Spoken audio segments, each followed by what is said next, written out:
informative in nature and address the entire board rather than one particular member.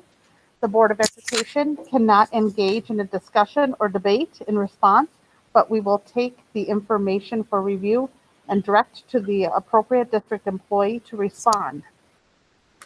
You have two options for community input online, and we received one community input online. It was regarding learning model decisions regarding COVID numbers, and so that is being sent on to administration. And your other option for community input is here at the district office in person. We have limited seating available. We are using social distancing and screening. There are seats open and nobody is here to speak for community input. So the meeting is now called to order. It is January 20th and it is 6:32 p.m. Our mission statement. Our mission is to provide a safe and caring climate and culture in which we engage, inspire, educate, prepare, and empower all learners in partnership with their surrounding community to be successful in today's and tomorrow's society. Lex, can you lead us in the pledge? Yes. I pledge allegiance to the flag of the United States of America and to the republic for which it stands, one nation, under God, indivisible, with liberty and justice for all. Thank you, Les. Next up, Les, can you call roll? Board members, will you please state your location? And if you are not at the district office, the reason for your location. Shannon Hawes. Here at the district office. Monica Segura Schwartz. I am here in my house because we still are in a pandemic. Al Dahlgren. Present at the district office. Natalie Ringsmuth. I am here at my home in St. Cloud due to the pandemic. Zach Dorhold. Present at the DAO. Les Green is present at the DAO. Scott Andresen.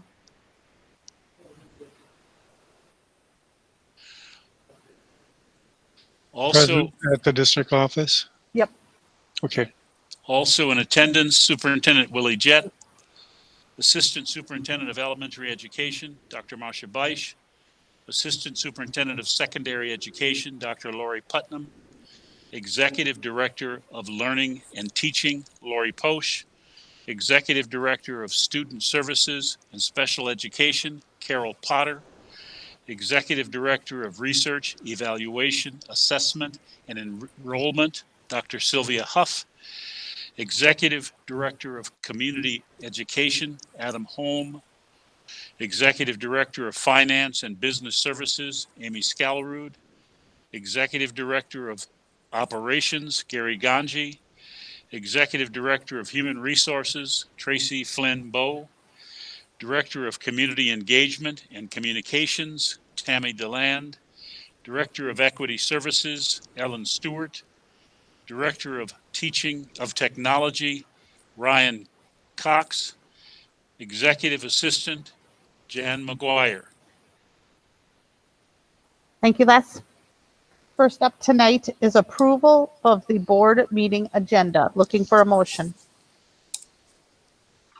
So moved. Okay, So so I have Scott first and Zach second. Les, could you call roll?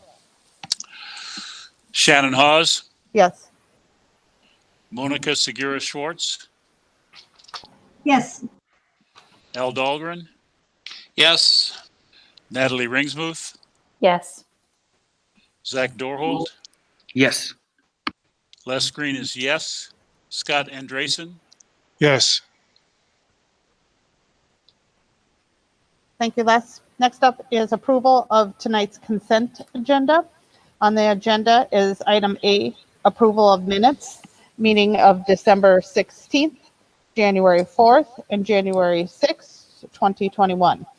Item B, approval of bills and other transactions in the grand total of $4,246,850.16.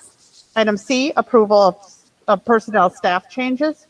Item D, acceptance of grant awards and donations. Item E, quarterly expenditures for board members. Item F, approval of World's Best Workforce Plan. And item G, bid award, Discovery Roofing Project. Looking for a motion to approve the consent agenda. So move. Scott Second. and Natalie, was that you? Yes, ma'am. Thank you. Okay, Scott and then Natalie a second. Les, could you call roll? Yes. Al Dahlgren, Yes.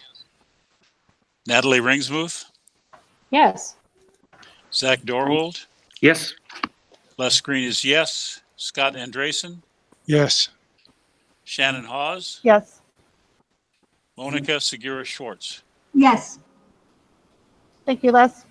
Next, we move on to information items. We have 3 information items. First up is school presentation, South Junior High School, presented by Principal Joel Heitkamp. Well, good evening, everyone. Good evening, Chair Hawes, Superintendent Jett, board members and cabinet members. Very much appreciate the opportunity tonight to share about South Junior High and all the great things that are going on. My name is Joel Heitkamp, first-year principal at South Junior High, but I am not new to South Junior High. I've been at South for 16 years in a variety of different capacities, and very appreciative of the opportunity to lead the building. Ryan, if you want to go to the next slide. When I thought about how to start this evening, I wanted to take you back to the very start of the school year. And when we started off this school year, one that would obviously be like no other, we always think about our why we do what we do, and who we do it for. We felt like this year, probably more important than ever, was to also think about the how and how we were going to get through the times of trial and the times when it was going to be hard. And so we did an activity with our staff called My 3 Words. And it really looked at when times got tough, when there were challenges that were presented to us, when we didn't have all the answers, what were going to be our main focus as individuals to get us through those tough times. And so you can see some of ours from our administrative staff here. And Ryan, if you want to go to the next slide, there's some more from our teaching staff. And many of our staff couldn't wait to share, which was really cool. And if you walk around South, you'll see many teachers have these posted outside their classrooms, behind their desk, just as great reminders to themselves that there are going to be times when they need to be patient, times when they have to be grateful or give grace, times when they need to be gentle. And it was different for everyone, but they all centered again around achieving our district's mission and being present and here for all kids. That leads us into some staff tonight that are going to be highlighted for being the difference. And when I was presented this opportunity to share, it was hard to pick just 3. But tonight you're going to get to see Ms. Kothradi, Megan Kothradi, our 7th grade counselor. She is going to talk about some specific supports we have in place for all students.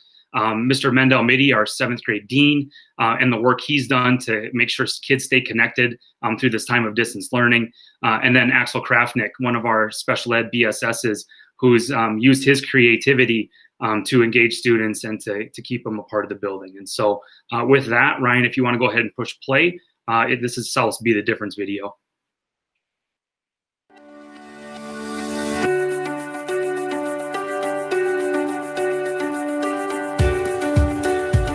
So as a counselor, I really look to support students and families in any way that I possibly can, whether it's with academics, social emotional support, family support, really just anything to kind of help the whole student and just be an advocate for that kid and their family.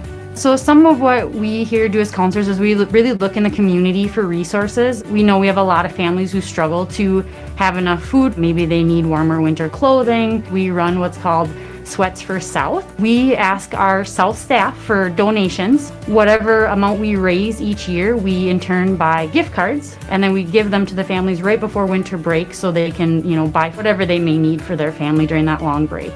We do Shop with a Cop. That's with the St. Cloud Police Department for food, for necessities, whatever they need. We do Share the Spirit, and they select 10 students or families from South, and every single member of that family, every single student, they get $70 worth. That's a huge, huge support for many of our families and kids, especially because they help every single member of that family.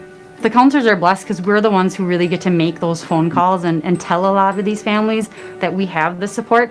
And families cry on the phone. I mean, they say sometimes they can't even talk because they are just so thankful for anything we can give them. It is truly making such a big difference, and I think more than I even know, to be honest with you. Student engagement is huge, especially with times like this. Those that are not engaging, what can we do to get them engaged? The attendance challenge has been a great way to do it. So we created the will, so the grade that loses, the dean have to pay the consequence for that. Once you spin the wheel, whatever the wheel says, that's what you have to do. We also have the jam session where they tell me what type of music that they listen to, and I play it for them. It's fun to see them engage with other kids. They've gone from talking about the music to, hey, how you doing in school? What's going on? Are you guys liking it? So the conversation starts one way. Halfway through, usually it'll just veer to something completely different, and we always end it with appreciation. Us simply say thank you makes a difference. They know they're heard, they know they appreciate it.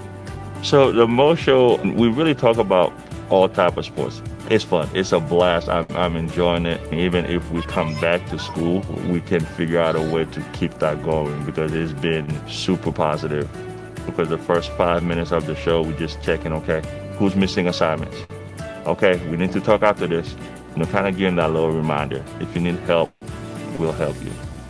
The special ed teachers have a lot of work to be done, and I'm trying to help their students with coursework, with questions about technology, and then I'm also just a positive resource. I got my start singing in the St. John's Boys Choir when I was 9 years old, and then I learned the electric guitar and then the acoustic guitar. Yeah, I really enjoy playing and singing for people, and I wanted to find a way to bring that to school. There are many positive opportunities, and I like to accent them and highlight them with music. This year we've been coming up with silly parodies about the pandemic, about washing your hands, wearing a mask. I record them and I upload them to Schoology for students to listen to. Recently, I redid George Michael's Faith, Gotta Stay Safe. The virtual format has been frustrating, difficult, but I'm a very flexible individual. I don't mind change, I encourage it.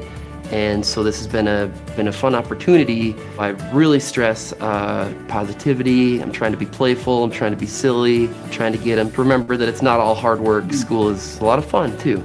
We actually have a pretty solid, consistent crew for the virtual lunch. It's basically a virtual cafeteria. We open up a Google Meet and students can come in and, I always ask them what they're eating today because I can always hear them crunching and slurping on things. It's a lot quieter than a regular cafeteria. We all appreciate that. I really enjoy my time here. I really enjoy being that positive change in students' lives. 742, be the difference. 742, be the difference. 742, be the difference.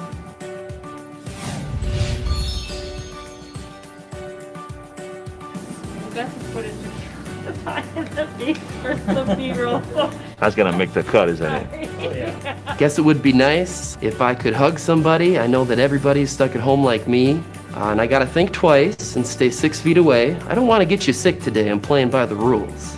I need some time off from this pandemic. Does anyone remember normal anymore? I got to keep on learning and stay academic. When this is all over, I'll dry my eyes, but I'm still gonna sanitize because I gotta stay safe. Whatever helped my babies, man. Whatever helped them. 742, be the difference. Oh, that was horrible. And we're going to specifically revisit a couple of those pieces that were called out by Mr. Mitty and Mr. Axel here in just a little bit. When we talk about being the difference, we talk about these are our students. You can see our racial demographics here at South have stayed very steady over the course of the last 3 years. And Ryan, if you go to the next slide, when it gets to our special groups, our free and reduced lunch population and SPED populations, again, staying fairly stable. But as you can see, over the course of the last 3 years, our EL population has decreased. And to some extent, that has been directly related back to the movement of our English Academy to North Junior High. So South typically doesn't have the new to country students with that program moving over to the north side. Go ahead, Ryan. And again, when we talk about being the difference with our students, we talk about making sure that they have everything they need as far as expectations, and our South PBIS mantra of a kind, cooperative community is something that's been a part of this building ever since I've started here. And in this new environment, in this new learning that we're experiencing right now, last spring, we specifically called out, what does it look like to be a kind, cooperative community member at South when engaging other students in Schoology, or engaging your teachers in Schoology, when utilizing your Chromebook and all the other applications that can entail. And then probably most importantly, in our virtual meetings, in our Google Meets, and making sure that we're camera ready when we're on, or our microphone is muted when something may be happening at home behind us to not disrupt the class. And so these are all things that get shared with our students to make them feel like a collaborative member of the South Learning community. On the right-hand side, our South PBIS team, which encompasses our assistant principal Laning and other staff members from the building, they really wanted to hone in on the work that they do. And so at the start of this year, they created their own action statement, and just calling out the fact that we're fostering that kind, cooperative community, providing caring role models, promoting a safe and healthy relationship building, and upholding respectful learning environment that celebrates diversity and promotes inclusiveness, and really calling out all of those important aspects of the work that team does. Go ahead, Ryan. In looking at a couple of real specific examples of South students and their connection to being a kind member of the community, we have 8th grader Nadira Oler on the left-hand side there, and she was recently awarded the Dexter R. Stanton Martin Luther King Essay Contest winner. And so just calling out the last part of her essay where she says, if we all start helping others, even just doing a simple kind act, it helps us become more united. And I think Martin Luther King's dream was for our nation to have a unity that extends to all races, not just people of a similar ethnic group. This would help Martin Luther's dream get closer to being fulfilled. The fulfillment of Martin Luther's dream would benefit everyone. It would help bring peace, which especially is needed after some recent events that have caused division in our nation. And so the recent events that are going on in our community and in our world aren't lost by our students, and they're feeling it too, and calling out the aspects that they feel would really help. On the right-hand side, we recently, as a building, got a shout out to Tayton Odenthal from our transportation department. And Tayton realized that there were many students in his neighborhood who weren't getting the lunches that were being dropped off. And he was communicating with our bus drivers and trying to problem solve on how to get the students the meals that he felt like they needed. And he suggested knocking on doors and dropping off directly at their house. And when he realized that some of his ideas just weren't possible, he took it upon himself to just make sure that when he went to get his lunch, he would grab 3 or 4 more and drop them off at the doors of his classmates. And so the work that our PBIS team and our advisory team, which I'll talk about here coming up, really does resonate with our students and trickle down into their everyday life.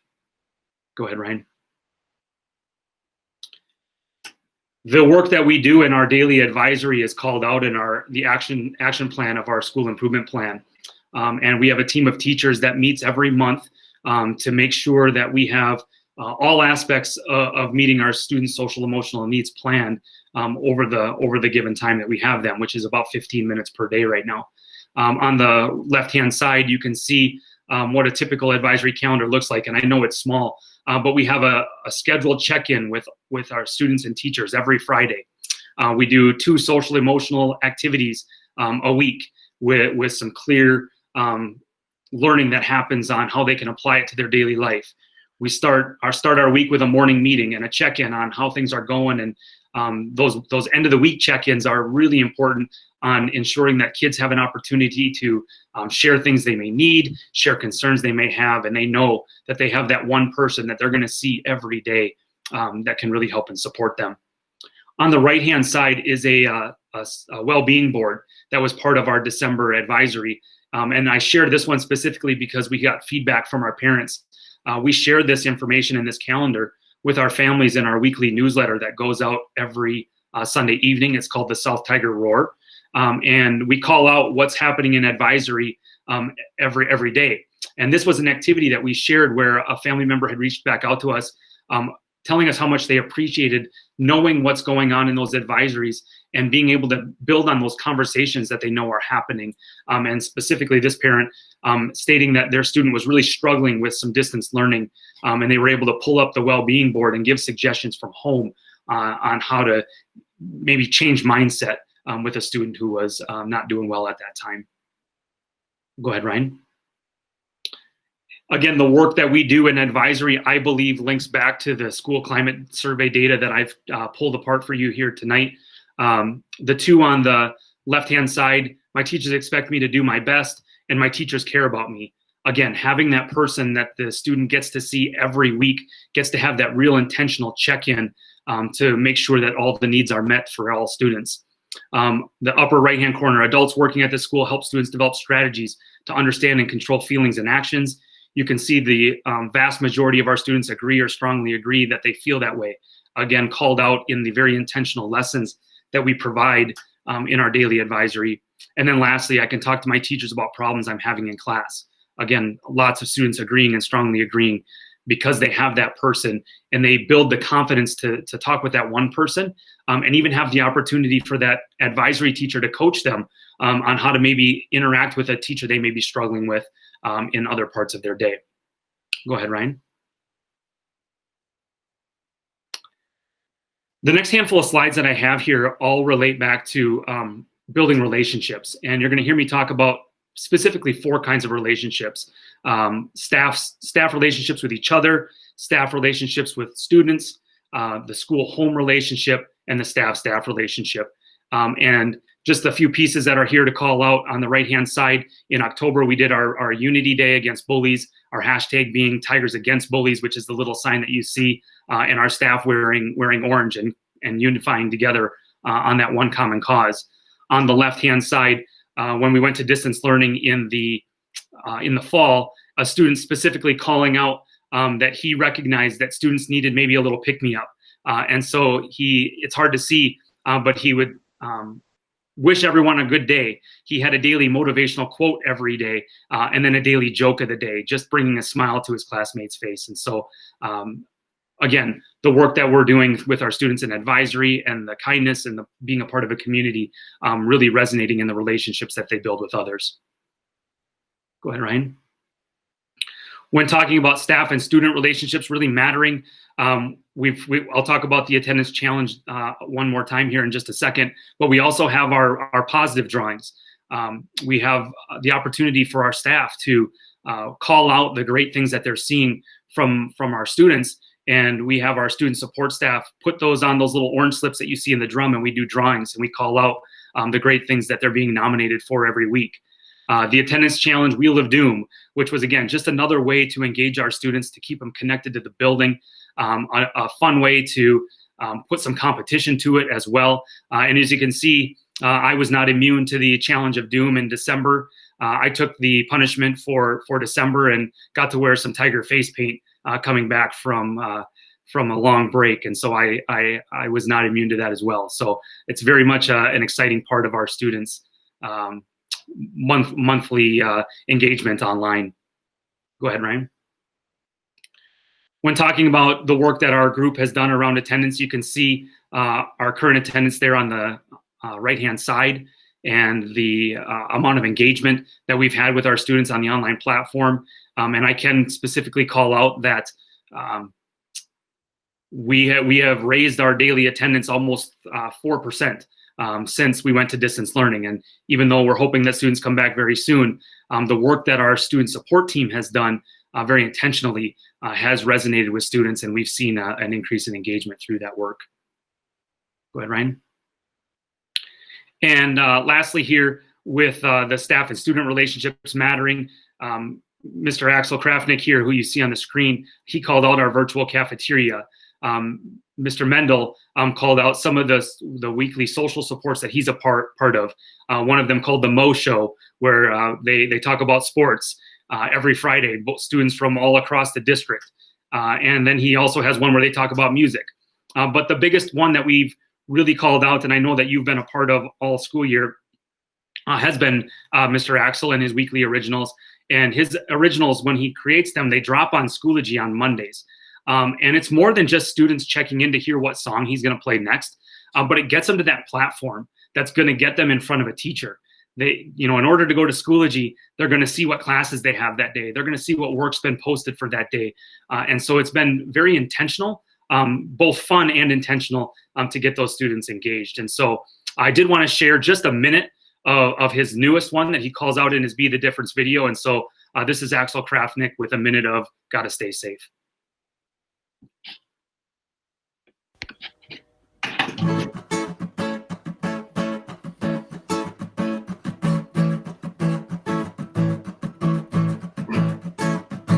Well, I guess it would be nice if I could hug somebody. I know that everybody is stuck at home like me, and I have to think twice and stay 6 feet away. I don't want to get you sick today. I'm playing by the rules. Oh, and I need some time off from this pandemic.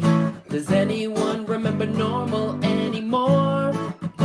I've got to keep on learning, stay academic. When it's all over, I'll dry my eyes, but I'm still gonna sanitize, cause I gotta stay safe. I gotta stay safe. I gotta stay safe. I gotta stay safe, safe, safe. Go ahead, Ryan. Just as important as our staff and student relationships would be the relationships that students make with each other. And through this digital format of learning for the last 3 or 4 months, again, at South, we've been very intentional of making sure we try and get students together. And so we call out a few of those other different ones there on the bottom of the screen. The pictures you see in front of you are from the Blizzard Bingo Bonanza we had in December, where the last Friday before we went on winter break, we had over 70 students engaged in all school bingo, conversing with each other. We have many staff members that join us as well.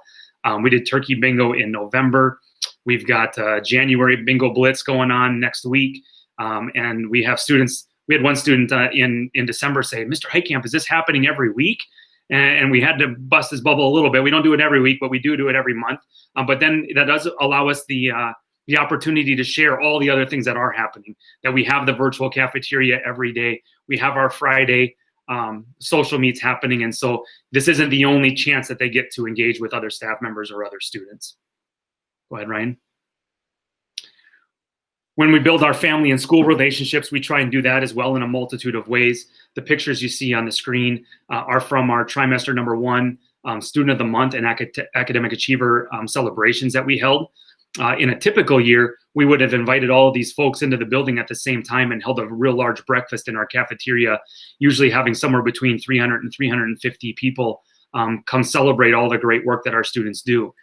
We didn't want to lose sight of the main reason for that is making that connection with home. And so we continued with those celebrations in the digital format. We shared some of our students' other talents. We had a solo choir singer perform a song for our folks. We had Nadira Oler, our 8th grade essay winner, share her essay with all of them as well.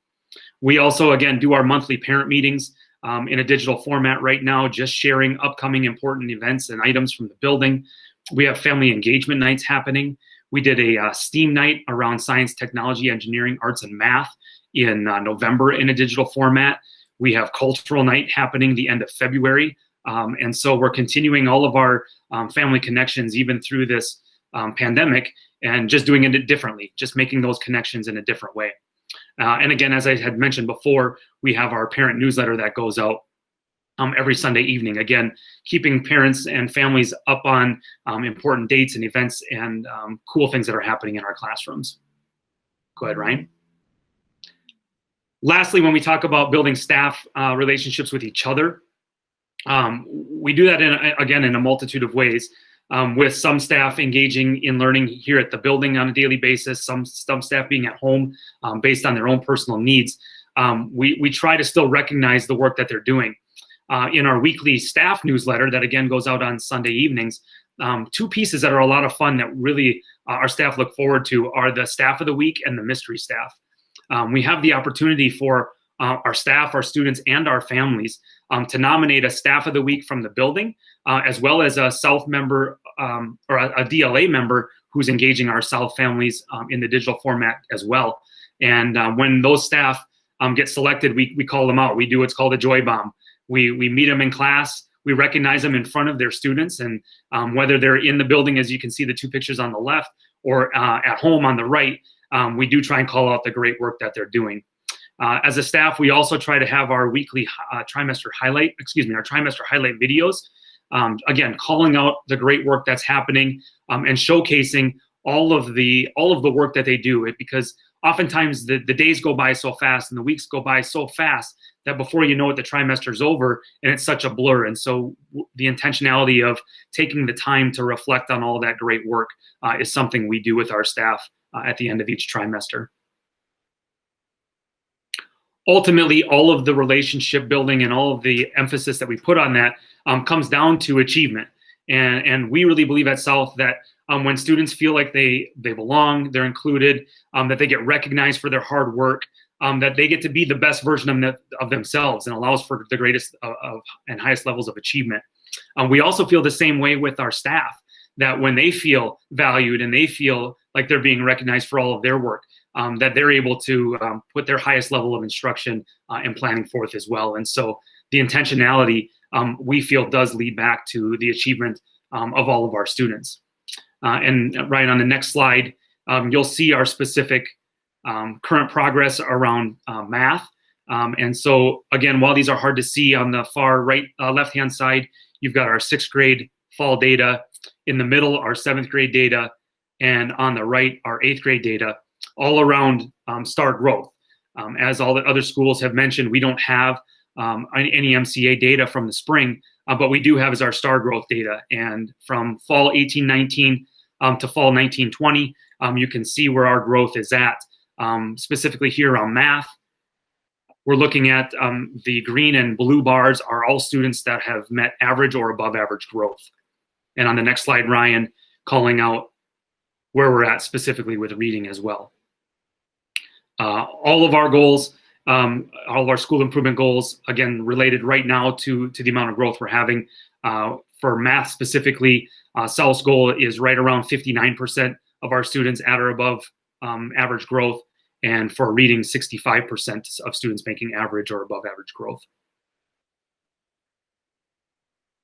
As I finish up here, just speaking about some intentionality with giving students some experience and exposure to all other different areas. We have Enrichment Days. We have our allied rotational classes that provide opportunities to give students exposure to arts and technology and engineering. We have our AVID elective for students that take those in 6th, 7th, and 8th grade. Obviously, being a Spanish immersion school and offering the Spanish elective for our 8th grade students. The Gear Up and Get Ready initiative, providing students the opportunity to reflect within of who they really are and where do they want to go in the future. And so the pictures that you see are specifically from our Enrichment Day. And when we talk about Enrichment Day at South, there are opportunities for our teachers to take a pause from their normal scope and sequence and do something within their curricular area that's just different and engaging. The upper left-hand picture is 6th grade language arts teacher, Miss Bitts. She took a break just from normal backgrounds. They did bits at the beach for Enrichment Day, and they all changed their backgrounds to make them think they were somewhere fun and tropical while doing their persuasive essays and arguments around which animal would be the toughest animal in the kingdom. That was her Enrichment Day activity. On the upper right-hand side, 7th grade teacher, Miss Bray, using a technology called Desmos, which they use as a calculator tool in math, but also allows the geometry piece to it. And so they all created their own unique and individual snowflakes And on the bottom, in our music courses with Miss Boster and Miss Maddock, using the digital platform to create some fun and unique music. Also, a great experience for our students, what was probably the highlight for many of them so far, was Governor Walsh visiting in September. Us keeping true to our tradition at South with our South picture frame, and students bombarding the governor with getting their own picture taken with someone that they see on the news and who has an impact in our society every day. We were able to give Governor Walsh a Tiger Strong t-shirt, recognizing that we're all making it through teaching and learning in a new and fun different platform in this digital learning. And students lined up to have their pictures taken with him, as you can see. Lastly, the 21st Century Learning Grant that we have here at South Junior High, making sure that we have connections that extend beyond the school day. Outside of just our traditional after-school activities, we have a number of items that are happening in conjunction with this grant. We have yoga with Miss Delaney Wire happening 2 days a week, engaging students and helping them reflect on their day and to calm and to get them prepared for the next day. We have after-school academic supports happening every day from 4 to 5:30, and again from 7 to 8 o'clock, where students can engage with a member of the South teaching staff, get specific help around classes, around technology, or really anything that they feel like they need to continue to work through the coursework that they have. We have social emotional check-ins happening with our school social worker 2 days a week. We have a Somali parent connection happening every Friday with our BCSS and many other mentorship opportunities throughout the course of the weeks. And then lastly, the 21st Century Learning Grant has really fueled our summer program, really focused around the STEAM, science, technology, engineering, arts, and math, with that summer 5-week program having each week focused on each one of those areas. And we've seen such a dramatic increase in student engagement and attendance in our summer extension activities. And so I just wanted to make sure we called out all the great work that's happening after the school day. And with that, again, I very much appreciate the time that you've given this evening to share about South, and I'd be happy to answer any questions you have. Thank you, Joel. Natalie, can you start us off? Yes, Madam Chair, I sure can. Thank you. Thank you, Joel, for a great look at your school. And even though I'm a North Side parent, I'm still happy to learn about the South Side too. I really loved so many things about your intentionality here. So the intentionality of those 3 words, that's so simple, but so profound, to put your goals right where you can see them. And I would imagine, being a former teacher myself, if you have your goals there, then other teachers will hold you accountable to those things. Like, oh, you said you were going to be calm and you're mad and it's 7:30. So, so I like that accountability and that positivity there as well. Joy Bomb, very clever. And there's not as much joy to be had in this world during the pandemic. And so to let our kids be able to feel that and see that,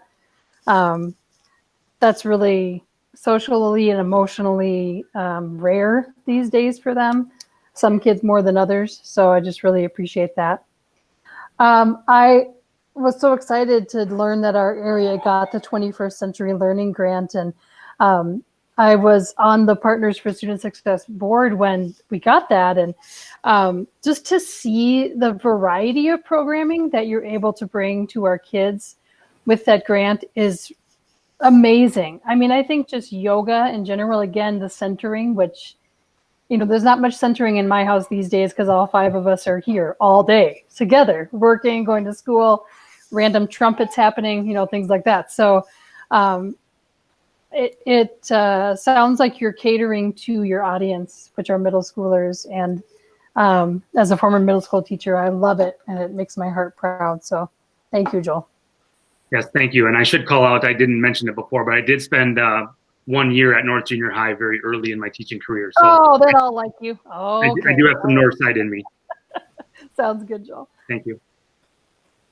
Thanks, Natalie. Monica?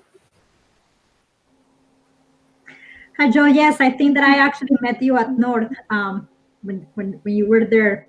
So I do have a couple of questions. One thing I'm going to start with, I'm puzzled with the attendance statistic that you're showing us. You're showing us that the attendance has increased in this year compared to the last year. And I am puzzled by that, especially because this has been a special year. So we have had these hybrid models and these different models. I know that part of the last year was affected by the pandemic as well, and we have to do that. But I'd like you to explain a little bit more, maybe you and Sylvia, a little bit more about this attendance and kind of Sylvia in the data side about how those 2 years are comparable in terms of attendance. But I'd like you to add in terms of what you have seen in that increase of attendance. What strategies have you put in place, and what you think that has made that change possible? Sure, I'll speak to that. Yeah, absolutely. I'll speak to that first, Sylvia, and then I may lean on you just a little bit. But you know, in how we're recording attendance right now, in a typical year when students are in the building, and Sylvia can correct me if I'm wrong, but I believe that once a student enters the building, they're counted as attending for that day. And so the attendance that you're seeing are students that have engaged at some point during the day, right? We are seeing students that do attend some classes and maybe not others. But when I call out the increase that we've seen since October, again, being nearly 3 or 4% of students, that specifically 3% of students are now attending every class every day. And so the work that we've done around that with the attendance challenge and our deans creating that competition, we're doing home visits and knocking on doors and making sure that everybody has everything they need, and showing up with little care packages for every student, whether that's personal hygiene items or food or snacks that they may not have. Making sure that if a teacher had something waiting for them here at the building that needed to be picked up and they weren't able to come get it, we're hand delivering those items. Specifically if they have technology needs. And so really reaching out in the community and being available in multiple means has really helped us engage our families and our students every day. I'm going to turn over the pulling of the data to Sylvia, because she's has probably more knowledge on that side of it. Thanks, Joel. Monica, so on the graph that was provided in the data packet for last school year, it was showing full school year, so September through May. And the comparison from the current school year was just up to the most recent data point, so September through December. And so, of course, the timeframes aren't completely identical, but we thought it would be important to include them because it's also giving you a sense of the fact that distance learning was included during that time frame for last year. And then knowing that during this current school year, secondary shifted to distance learning in October. So a great deal of that is reflected through distance learning to get a sense of how our students are showing up to school. So the first one, so it's really last year's is kind of like a proxy. We wanted to include it so you could also get a sense of the distance learning encompassed within the otherwise normal school year. And then this year starting off in hybrid and then shifting to distance learning. Thank you, Dr. Huff. So what is your sense about what your students are thinking about distance learning? You know, I think we have it coming from all aspects. I think there are some students that have settled in and feel very comfortable, but there are another group of students who can't wait to get back. And so I'm excited to hopefully get them back soon. In that hybrid model, it provides the best of both. It provides that safety and security of still having the opportunity to learn a handful of days at home, while also giving our teachers an opportunity to engage them in person, to make that physical connection with them and reach out to make sure they have everything they need. Thank you. My next question is about the parents' meeting. You said that you have parents' meetings among all the meetings that you have. Is that with, and you said also that you had it every month. So is that with every parent? Who are the parents that are engaged on that? Is that a small group of parents? You have, if I'm not wrong, you have 1,000 students. So I'm not sure how many parents are those, but but I'm curious about that and learning more about what do you do in those parent meetings? What do they look like? Is this a group meeting or what is it? Yeah, so we meet every month, typically the second Tuesday of every month. We're at just about 930 students right now. When we started our parent meetings early in the year, they weren't attended greatly, anywhere between probably 3 and 10 families. We reached our peak in November with about 12 families engaged. And I'll be honest, the last 2 haven't been attended well at all. We had one last night. Nobody showed through our efforts. But what we did end up doing is we recorded the meeting. We had it anyway, even though no one was there. And we recorded it. So we shared our information. And again, it's a mix of information sharing of items that are happening at school, making sure they know any upcoming events. And now we've also started just providing some good resources for them. Last night, Ms. Delaney Wire, our chemical dependency worker for South and Tech, gave a 20-minute presentation of just things parents would need to know around students who might be engaging in vaping, just providing some good information for them. And so we've provided those meetings as one large group in a digital format. We do them through Google Meet, but we do them so they're interactive, so families can ask live questions either through the chat or verbally. Starting this month, this Friday, we actually have one scheduled for just our Somali families. And that's something that we've done at South for a number of years, but through some parent feedback, they had stated that they really wanted that subgroup really wanted to be a part of the larger group. And while we tried to meet that need, we didn't see the same engagement. So we're gonna try and re-engage our Somali families in a separate meeting and really get some feedback on how they would like to get their information as well. Thank you. My last question is, you mentioned about your immersion class, the Spanish immersion class, and I know that you had a group of students that had a trip to Ecuador right before the pandemic started, became that, and I never heard what happened with that trip. If it was, what did they say? What was the experience after that? And I was hoping that you would share a little bit about it. Yeah, so the trip that was supposed to happen is on hold, obviously. That group is still fundraising.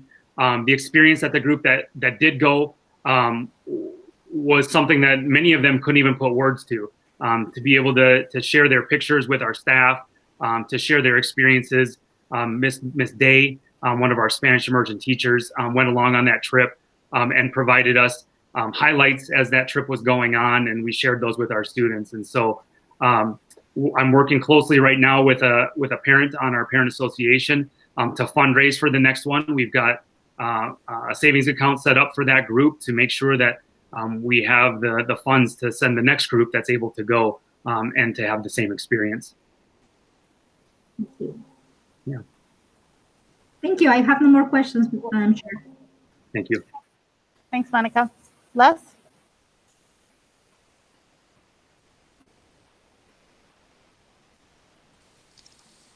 Joel, no questions. Great job, though. I enjoyed the presentation. Thank you. Scott? Well, Monica, most of my questions, I got a couple left over. You mentioned the parent meeting. Do you have a PTA set up there, or how does that work? We do have a South Parent Association. It hasn't been very active recently. That's one of my main goals, and I've spoken to some other folks on how to get that going again. But as I've taken this new role, one of my objectives is to get an opportunity to go back through, redo more formally bylaws and procedures to have that South Parent Association that was here when I started at South 15 years ago. Okay. When I went to school, they had something called homeroom where we started each day off.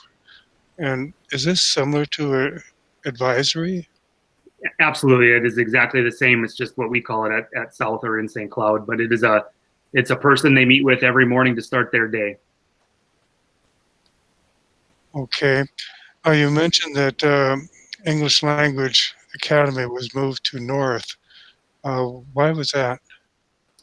We didn't typically have the number of students on the south side to support a separate program. So it just made more sense to funnel all the resources to one place and have those students engage in that learning there. Did it have something to do with the Spanish immersion being a large part of your group versus English Language Academy, or? It did not. Okay. I think that covers my questions. Thank you. Thank you. Thanks, Scott. Zach? I don't have any questions. I just want to, I think you're doing an awesome job with the PBIS stuff. That's awesome to see us continuing to be a leader, and a double challenge in junior high too. And then I just have to remind people, full disclosure, Axel's in my band, so it is fun to see him doing this and those little creative things that are really just saving people's sanity right now with all this online stuff. And you guys are just, the whole team over there, it's a relief to see how clever and unique everyone's been managing this randomness of the pandemic. So good job, and thank you. It's not easy. Thank you. Thanks, Zach. Al? No questions, but good job on the presentation. Thank you. Joel, I'm very impressed. Thank you very much. And sort of inspired, or feeling like everything I do in my work life is sort of status quo compared to all the great things that you have going on. I need to step up my game. It's very impressive. So thank you very much for everything you're doing for the district, above and beyond. Great stuff going on. It was a pleasure to hear about it. Thanks, much appreciated. And Willie's gonna chime in here. Pretty please. So Principal Heitkamp, I said this the other day when you shared this presentation with Cabinet. Joel is a supposed first-year principal or lead principal, but the manner in which he's leading that building, the manner that he presents here in front of the board and is out there in the community, just the leadership that he exudes. It's this calm, it's this thoughtful, and it's just this relaxed way. And he's developed relationships. It's just this steady, non-flappable moment. And as a superintendent, as district administration, just to watch that, and we're talking about a pandemic, and so it's completely not easy to do, but he makes it look easy. So Joel, I just wanted to say thank you. You're doing a nice job. Well done. Thank you. Thank you. Thanks, Joel. Thank you for joining us tonight. Okay, next up under information items is Career Academy proposal and career and college readiness updates, presented tonight by Leah Sams, Director of Career and College Pathways.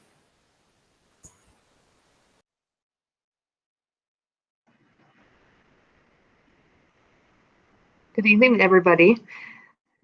My name is Leah Sams. As mentioned, I'm the Director of Career and College Pathways and CTE Programming. I'm here tonight to present District 742 Career Academies, along with Career and College Readiness Programming highlights. Go ahead, Ryan. Career Academies are an end product of a journey surrounding conversations into best practices, research regarding 21st century schools, and making the dialogue relevant and personal to our students, our communities, and our industries. From this research, big concepts were identified and prioritized to help set the vision for our high school programming vision. Go ahead, Ryan. Notice these big concept words: grit, commitment, equity, collaboration, adaptable, problem solvers. As we move forward with the high school programming committee work, we revisited this list to ensure that all of our programming still aligns to the big concepts that the committee agreed upon, that we would like to ensure are fulfilled for all of our students during their time in 742. Go ahead, Ryan. Additionally, our committee, of course, focused upon the student. which is the product that we're molding for a fraction of their lives, and what can we do to prepare them for the world ahead of them. So here are some key words that the high school programming committee identified as essential that District 742 students embody. And then, just as importantly, we posed the question, how can we instill and promote these qualities?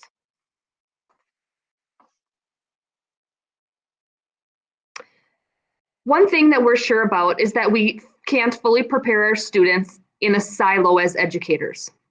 We need to surround our students with support both inside and outside of their time with us. By using common language and harnessing community and industry partnerships, we want students to know who they are, what they want, and help them prepare to take the next steps towards their future.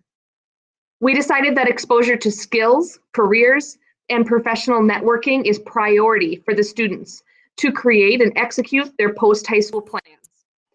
Aspects that are important for ensuring these priorities include career exposure through hands-on skill practice, a personalized learning plan or PLP that's meaningful and embedded within a portable platform. Right now we're using their own Google site that the students build, so that the students can utilize that platform and have a collection of their evidence of learning to go with them after high school. We agreed upon a common language that centers around Minnesota's Department of Education's career wheel. And as mentioned, industry career experience through speakers, job shadows, interviews, micro internships, apprenticeships, work-based learning opportunities, and others.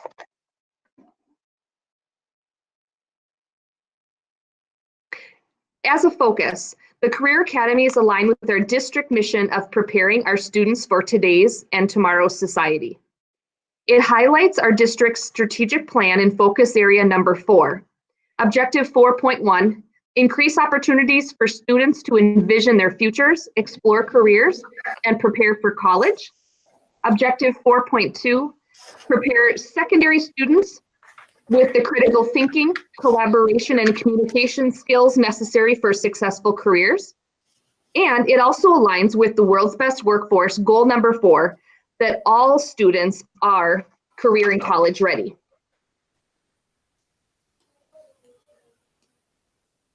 In February, we will be presenting middle school alignment and possible new courses that will use common language with our high school pathways, and provides exposure for students to help them begin their journey experience, or their career experience journey.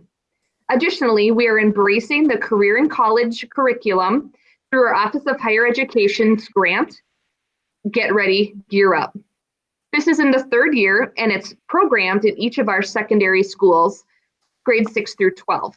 Principal Heitkamp mentioned that as a focus at South. Go ahead, Ryan. Provided for you here are the proposed career academies. There are 3 of them: Business, Entrepreneurship, Communication, and Arts, or BECA, Health Sciences, Human Services, and Hospitality, and Manufacturing, Engineering, and Natural Resources.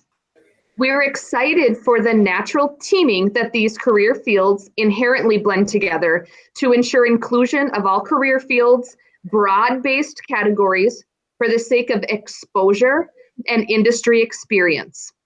It's important to keep the academies broad, as we are not a technical college.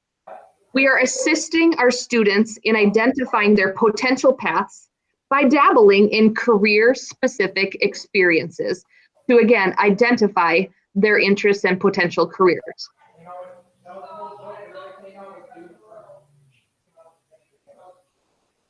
Let's look at these academies a bit closer. The first one, Business, Entrepreneurship, Communication, and Arts. On MDE's career wheel, the career clusters are listed there for you in black font. Arts, audiovisual technologies, communication, information systems, and also business management and administration, marketing, finance, hospitality, and tourism. In blue, you will see career pathways that are found in our district course offerings that are in a student-friendly language. The next slide outlines the plan of a couple of years' work. Go ahead, Ryan. Through the high school programming committee. That group identified courses that are deemed essential for a specific pathway experience. The proposal was that students would be recognized for taking at least 2 foundational courses, along with at least 2 elective courses, which are coming up, to be celebrated as a pathway completer. The next slide are the identified courses considered to be elective for the Business, Entrepreneurship, Communication, and Arts Career Academy. Next slide. Here is the Health Sciences, Human Services, and Hospitality areas. Again, according to MDE's Career Wheel, the career clusters listed for you are there in black, which include Health Sciences, Human Services, Education and Training, Government and Public Administration, Law, Public Safety, Corrections, and Security. Again, in blue font, you'll see career pathways that are found and currently offered in our district course in a student-friendly language. The next slide are those identified foundational courses. As a reminder, the committee's proposal was that students would be recognized for taking at least 2 foundational courses along with the elective list coming up to be celebrated as a pathway completer. And the next slide outlines those identified pathway elective courses that complement the Health Sciences, Human Services, and Hospitality Career Academy. The third Career Academy is Manufacturing, Engineering, and Natural Resources. Again, in black font, are identified by MDE's Career Wheel as the career clusters, which include architecture and construction, manufacturing, transportation, distribution and logistics, STEM, ag, food, and natural resources. And then in blue, again, the friendly language, student-friendly language, or pathways that are available to the students in our current course catalog.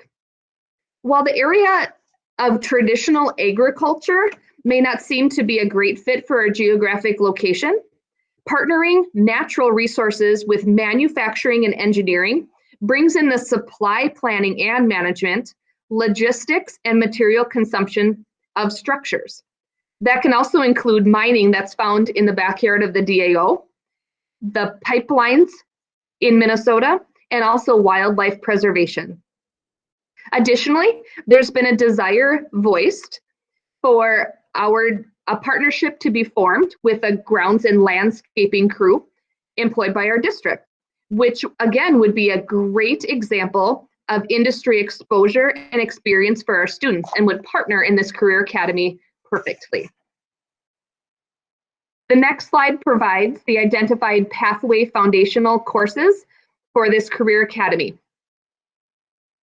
Not only are job prospects great in our locale for these pathways, but so are our current course offerings.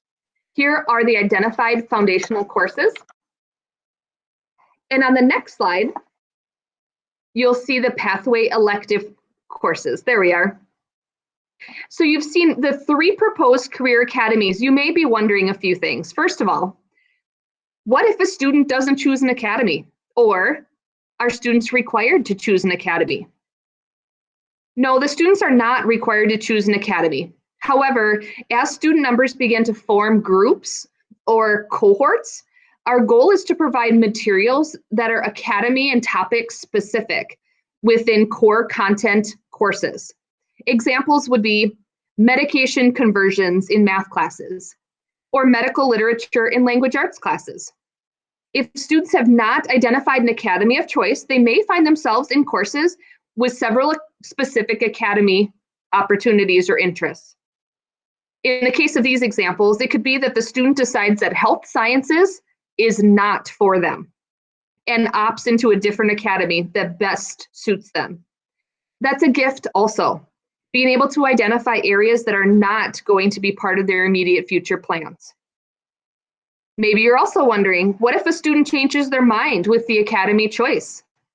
That's simple.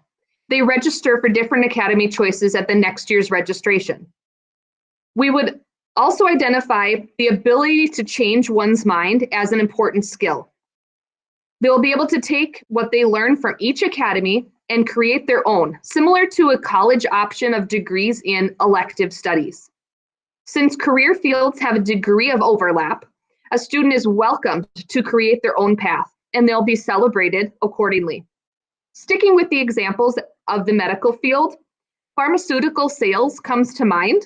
That requires knowledge of anatomy, physiology, biochemistry, and other sciences, along with business knowledge such as sales and marketing, communications, etc. Next slide. So the benefits of career academies include creating a smaller sense of community with peers having similar interests, providing relevance within all of our district courses, and, as I mentioned previously, surrounding our students with support both in and out of school through creating positive network connections throughout our community. Next slide, Ryan. How are we going to promote this? How are we going to support our students on this endeavor? At both of our high schools, we have started career and college readiness centers. Go ahead, Ryan. As many of you know, our district is partaking in an Office of Higher Education grant called Get Ready, Gear Up. This grant has afforded us strategic career and college readiness curriculum that is currently utilized in grades 6 through 12. The common questions that the grant challenges the students to consider are, who am I? What do I want? And how will I get what I want? As students progress, those questions become more complex in various and age-appropriate stages of their lives. As we are in the third year of this 7-year grant, we have been able to staff coordinators at our junior highs, and this year that has expanded into the high school. Parent engagement, community involvement, and ensuring advising for historically underserved populations are all important aspects of this grant. We're excited to vision a physical space at both of our high schools for students to receive advising and resources and be challenged to consider their futures. With the pivot to distance learning, we have pivoted support too. Pictured here is a virtual resource center for career and college readiness resources. Go ahead. There we go. Our virtual resource center will be accessible for all, and it will include tools for students, parents, and other caring adults to utilize to help guide future planning and facilitate discussions. An aspect of this virtual resource center includes tours and college and career presentations that will be hosted via Google Meet and recorded for those who wish to participate outside the scheduled meeting times. This virtual resource center utilizes career videos too. We have been continually connecting our students with area industries. One of the examples displayed here is the Trades Hub. In partnership with multiple industry groups, we have local industries creating career videos that highlight local in-demand careers, and a number of those are being placed in the Trades Hub. Additionally, Minnesota State's CareerWise provides a multitude of career information and videos, which is also linked on this page. Finally, this slide lists action steps towards bolstering career and college opportunities for our students, from examining course offerings and delivery to creatively addressing how we can prepare students for experiences with professionals and opening up those opportunities to all students. We are fortunate to have an extremely supportive and welcoming community, and we aim to help students network with them so that they can be surrounded with support even after they graduate from our district. And that's the end. I will open it up for questions. Thank you, Leah. Les, you want to start us out? No questions. Good presentation. Enjoyed it.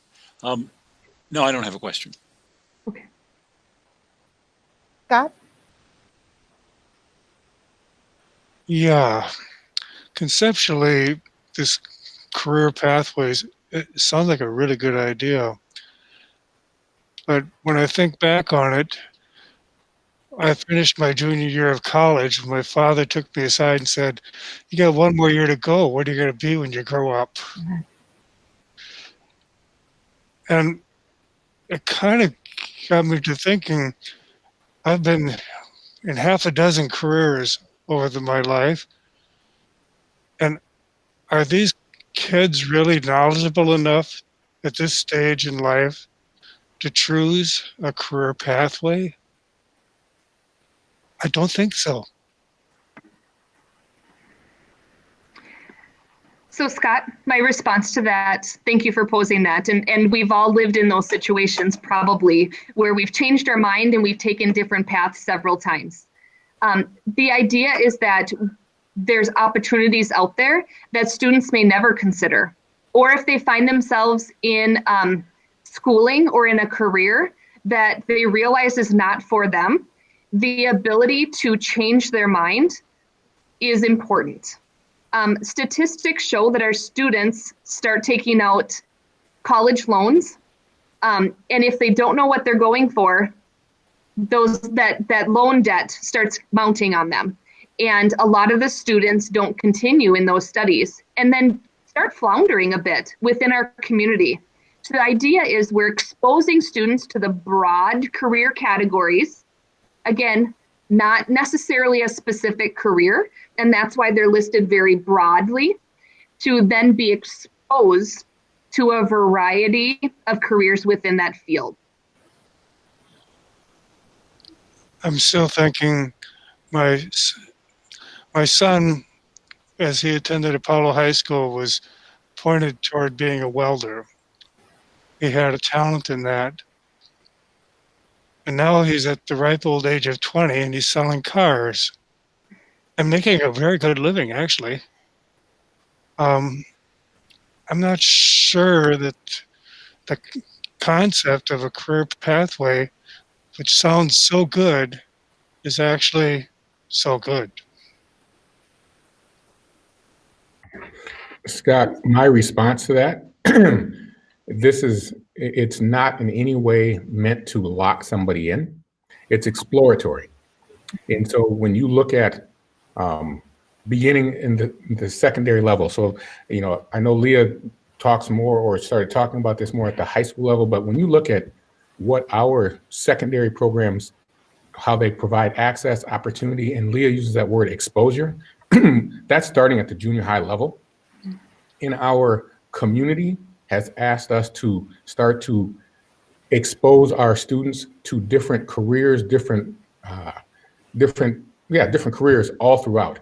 And so even though you're in one specific career pathway, supposedly, if you were actually in that as a student, you will see that it crosses over. So it might be one specific career pathway, but it actually might touch the other 2, 3, 4, 5, 6 other career pathways that we have. So there's exposure and it's interactive and it's interchangeable all through.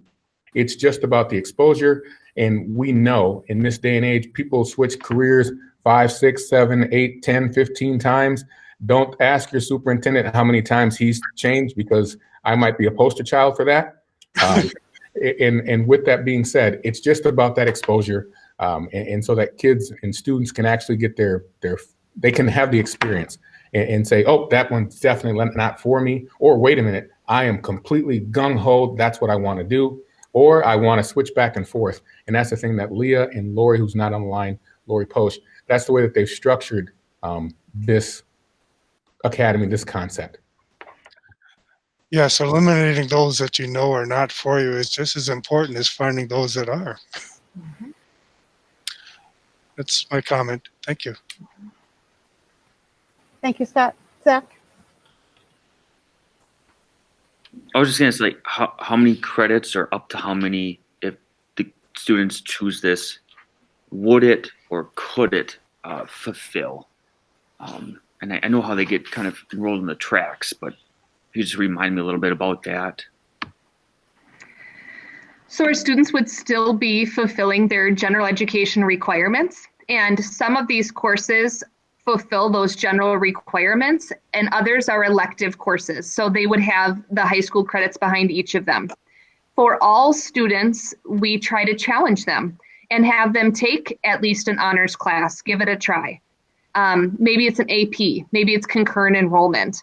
We have lots of college partnerships in each of our areas of the content area and in our career wheels. So it's hard for me to necessarily put a number on that, but the idea is that students give them a try and see if something's for them. And it really challenges them to think about why they're taking those courses and are they interested in it? Is this where they're vested? And then it challenges them to think about the future. You know, is this something that would fulfill me after high school? And what are my next steps in order to lead that happy, productive life and a member of our society? And then the other one is, because to me, it looks like there's a lot offered, which is great. The plan for tracking this, and what is the risk of having to weed out certain things that students aren't signing up for? The plan for kind of the plan to address that if it were to happen. That's a great question, and that's a natural occurrence that happens with staffing every year. You know, there's some of our, we call them singleton courses that might run just one section of, and there's others that run every other year so that students have access to them at some point in their high school career. So all the courses that were on the list tonight are active courses. But again, if we have, 3 students that sign up for it 1 year, we'll try to get more in it and have those 3 take it the second year so that we're fiscally responsible. That's just kind of a natural part of the staffing process. Thank you, Zach. Al? Thanks. So I love this program. To me, it gives some purpose to why kids are going to school, and whether they choose what their career is going to be while they're in high school and go down that path and continue that path the whole way through. At least when somebody is teaching them algebra, because that's a required course on a certain pathway, it doesn't give them as much of an opportunity to say, I'm never going to need this, because it's chosen as a course that you need in order to go down that pathway. And everybody's life's gone many different directions. I mean, I started out, when I went to college at first, I went pre-med for a couple of years, and I was going to be a dentist. That was my goal. And somewhere, I guess God said to me that, Al, your hands are twice the size of any mouth out there. That's not a very good career choice for you. So I switched, and I switched into business, and then eventually into agricultural business, because I could use a lot more of my science courses and still get a business degree if I did the agricultural part. But then I ended up being in retail my entire life, in many different locations, and part of it's been entrepreneurship, where I've owned my own, and some of it has been working for JCPenney in many different cities and traveling around. So, and some of it was being a retail consultant. So there's been a lot of different careers, and I think everybody experiences that. But the idea of putting some kind of purpose to why am I going to school, I never had that, and I never understood that until after I graduated. And it was about a few years after I graduated that it finally clicked that, wait a minute, I got to start to put some direction into this, or I'm not going to be doing anything for my entire life. When I look at what is in these, and I kind of this afternoon I was digging through them a little bit. A few areas to me seem to be a bit forgotten, and they're areas that I think are important. One is agriculture, and you mentioned it. But agriculture is one of the biggest industries in our country. It's not just, you know, and it's in District 742, the majority of the land mass is agriculture. And then we also have a bunch of food production facilities and things. So it's not necessarily culinary. When I talk food, I'm talking food production, agricultural, and the whole process of planting and growing and fertilizing and harvesting and selling. And so that's one that I feel if there was a little bit more opportunity. We do have a lot of students that come from agricultural families. Another one would be law. We have business in there quite a bit, but we don't have a lot of law. There's some business law, but anyone who would choose to go down the path of law or legal careers. And the third one that is kind of glaringly missing as a career path, as I looked at them, was teaching. And anything in an education career field. We show a lot of different career paths, but we don't show education. And I think that we should. That's kind of a self-serving one, but we need teachers, and it should be something where a kid can say, I want to go into teaching, or it doesn't have to be a teacher, but it could be something in the field of education. And the last thing that I think, and I don't know if it really fits into the career wheel, I think this kind of fits into all of them. But, and I've said it before, but I'd really like to see a mandatory personal finance course of some type, kind of a Dave Ramsey-ish type course on budgeting, family budgeting, and you got money coming in and you got money going out, and how do we make sure that we're not spending too much? Is it where college loans, you brought those up. People graduate from college with hundreds of thousands of dollars in college loans, and then they go out and get a job for $30,000 a year and they can't pay it back. And so just understanding money and understanding the need to work hard and pay for things and save, and the value of saving over time, and how even someone with just a modest career can save over a lifetime, and through the magic of compound interest can end up with millions of dollars in the bank. And that's not over exaggerating there either. It's a continuously living under your means, and putting that extra money into the bank on a regular, consistent path, and you will end up with a very healthy retirement in the end. And I'm telling you, 90% of the people out there don't understand that. So those are the things that I saw in there that I'd really like to see a little bit more of, or some more focus on. Understanding that it can't all be done in 1 year, and we have to try some things and see if they're successful, and if people are asking for other things. And I mean, I understand that too, but overall, I love the program. I think it's great. I've been a fan of Career Pathways since it was first introduced, right about when you came, Leah. So thank you. Al? Yeah.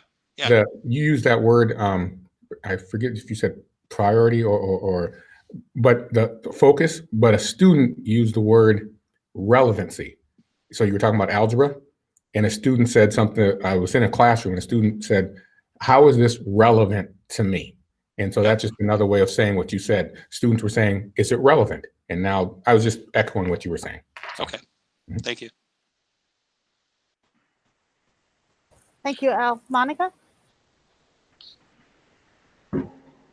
I was waiting for an answer, but so I'm gonna go along with some of those pieces. One of the things that I don't understand in how this work is that I started doing math in my head about how many students we have, how many offerings we have, and all these offers of classes. And what I don't get is how people do participate on them or not, and because this looks very cool in paper, but I just wondering if you get students to go to those classes, and how, if I am the only person interested in architecture, do I get to be in that class if I am the only student on that with that interest? So could you speak a little bit? Could you explain a little bit more about how this works in practice? I can answer that question, Monica. The courses that you saw Leah present tonight are courses that are already being offered, and for the most part are being scheduled on the books either at Tech or Apollo consistently.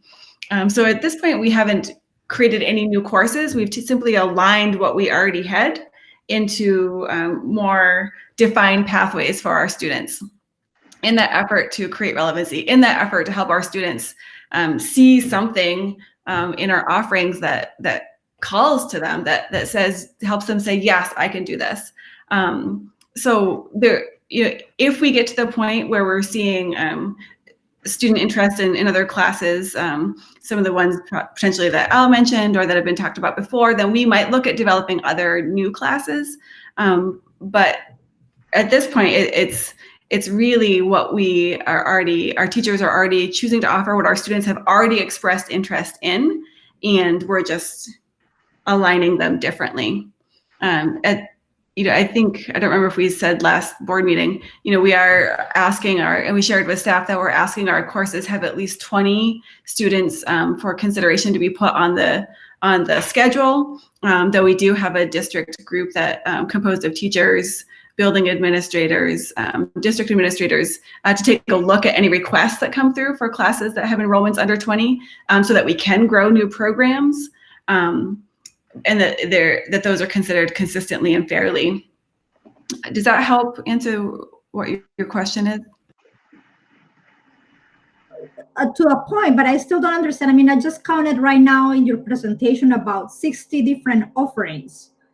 So I'm trying to figure out how you fill them up, all of them. So you do fill them up, all of them, or there are offerings that don't get to be filled. So again, my question was kind of giving an example. If I am the only person interested in introduction to mechanical drafting, do I get to take that course, or do I have to choose another one when there is more interest from other people? You would need to choose another one or take it through another option like Infinity Online or something like that. But we can't afford to run a class, have a teacher for one student. So 20 is really that floor. We have to have at least 20 to put something out there for consideration. Because we know that if we're running something under class size, suggested class size of say 30, if we run something under 20, now we've got to up that class size somewhere else to 40. So we really work hard to balance that. Monica, let me jump in for one more second. So you see 60 different class offerings, but I would tell you, go and look at how many class, I'm just saying you use that number. I would tell you to look at how many class offerings there already are at the high school. And you're going to see approximately 60 different class offerings. So it's already there. To answer your question, if you were the only person interested in something, well, no, we would have to try to help you pick a different course. But there's what Lori was saying earlier was we already have our courses, those 60 courses that you just got done say counting, and I'm using the number 60 because that's the number that you used. That's already happening within the high schools. And so it's not like it's not like those 60 classes are something additional to what we already do. So another question that in the presentation that you might have said, but I'm not sure, what is the number next to each one of the offerings? Is that the number of credits? It's a number of trimesters. So partly what you're seeing is year-long opportunities, but many of them, the majority of them, are one trimester opportunities, which allows more students to experience those fields because it's easier to fit it into their schedule, especially as an introduction to a pathway. Okay. The other question that goes along with a little bit of what Scott and Al were talking about, kind of jumping from those questions. So I agree deeply with Al in some of the offerings that he was asking for, like agriculture, for example. My question in regard to that is, how have we chosen these pathways? How did we come up with this is the pathway that we are going to choose? And what is the process to choose new pathways? So we decided to be very, again, that I said, broad-based on our career opportunities and academies, so that we're not putting a student down a hole that leads them to one singleton career. Again, it's about exposure and experiences. So in utilizing the career wheel that's accepted by Minnesota Department of Education, they have 6 career fields listed there. And we really felt as though there's so much overlap within those 6 career fields that we would have academies that are very similar to each other, and it would just be too much for a student to be that specific in their interests in high school. So from those 6 career fields, they were condensed down to 3, so that each career field is still represented and yet broad-based enough for a high school student to learn if they have interest in that area or not. Okay, and my last question is regarding to what a little bit of what Scott was talking about in terms of interns and specialization. What I would like you to talk about is, you talk a lot about how the career exposure is important and the emphasis that EPIC has in bringing that exposure. What I want you to talk about is, how do you choose the curriculum that it is in each one of those areas, so people get transferable skills.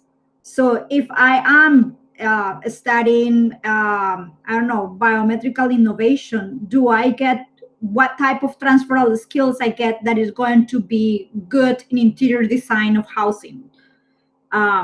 If that is a possibility. I mean, just throwing those out because it's on there. But I like you to explain a little bit more about how the curriculum is chosen and seen, and what are those skills in general terms that students get in one class that may not be, like, let's talk about algebra or calculus. My cousin in finance says, I don't know when am I going to use this ever again. And I told him, because it rephrase your brain and it makes the brain change. And then it was enough for him to keep taking calculus. And he was studying, it was a conversation we were in college already. So can you talk a little bit about that? Sure. The idea, like we keep bringing up, is exposure. And every student has a different level and different amount of exposure from the caring adults that they live with or partner with or what have you, spend time with. Some, maybe both of their parents work in medicine. And so the parents come home and they talk about their day, nurse or a doctor or a phlebotomist or something. But that doesn't necessarily lend itself to exposure in the area of natural resources or engineering or construction. We have some students that may not have employed parents, so it's really just, what am I supposed to do after high school? My parents maybe didn't go to college or didn't have a plan. So we're trying to help be guides for all of our students, regardless what they're exposed to outside of the day. So I will tell you, with EPIC, the idea is that we help students play the role of a professional in those career fields. So very quickly, because the EPIC classes are just 6 weeks long, they give overviews of the broad variety of careers that are found in each of those career fields. And then they do an activity or something hands-on with it. So if we're talking business management and administration, what can students do that are hands-on? Well, you know what? They're really creative thinkers, especially with technology. They're sometimes gamers. They know how to come up with something that they want to play with, that they're interested in. So we challenge students to to create prototypes of an idea that they might want to then market, and to identify the audience, create a commercial for it. And in the end, they create a Shark Tank where they're actually presenting their ideas to their peers. So the idea behind that is that it's giving them those employability or soft skills, which are highlighted in all of our classes, but especially EPIC and career focused courses like that, and giving them a taste of what does it mean to perhaps be interested in that field. So in health sciences, let's say, they're not obviously taking x-rays, you know, we're not dealing with big medical equipment in there, but it doesn't have to be medical equipment when they're role-playing through scenarios. They bring in backboards and they learn how to transfer patients. They learn about how to work with patients of all different abilities and types. So the idea is that they're given hands-on opportunities to, again, play the role to see if it's something that's a good fit for them. So thank you for what you said. I mean, what you were saying was super interesting, so I didn't interrupt you, but you didn't understand my questions. That was something completely different what I was asking. So let me rephrase the question, and maybe my question is more appropriate for one of the Loris. I come from a more academic education, where my expectations in terms of education was to get general skills and not specialized skills. So I probably that's where my question comes from. So in terms of I attended to a school where I had to take mathematics, when I had to take science, when I had to take social science. They were all very general classes. And then after I will go out of a school, I will try to choose a career. But those classes will give me the skills for any of the careers. So kind of my question goes along those lines. What I'm wondering is about how is the curriculum for these specialized classes chosen or work out the way that when you are in a specific class where you are getting exposure to that specific field, you are also getting skills that are transferable to different fields. Monica, the way I would respond to that is that all of our courses are designed based on the state standards. So that's the expectation from our state, is that we embed those. I think some of those other transferable skills that are not specific to academic came out of that list that Leah presented early from the high school committee, the high school design committee, looking at things like grit, perseverance, some of those things that employers might refer to as social or as employability skills. We also work on those, but the transferability of the academic skill is rooted in state standards. Thank you. No more questions. Thanks. Thanks, Monica. Natalie? Thank you, Leah. I am so happy that I got to hear this twice, because the second time I'm like, oh, that, okay. So I do have a couple of questions, but just mostly comments. I wanted to just start by saying what exposure has done for my boys who are both at Apollo. So they decided to go to the SCTCC week-long medical camp when they were in middle school. And when they went into that camp, my oldest son was for sure going to be in the medical field, and my younger son was definitely never going to be in the medical field. And when they came out of that camp, Quinn, the oldest, was like, I'm not doing that.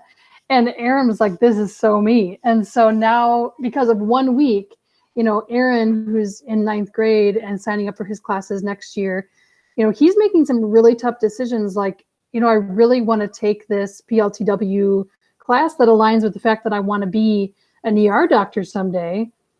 But if I do that, I can't take band, which I really wanted to be in for 4 years. And so I'm like, you got to reach out to your counselor, because those are real choices.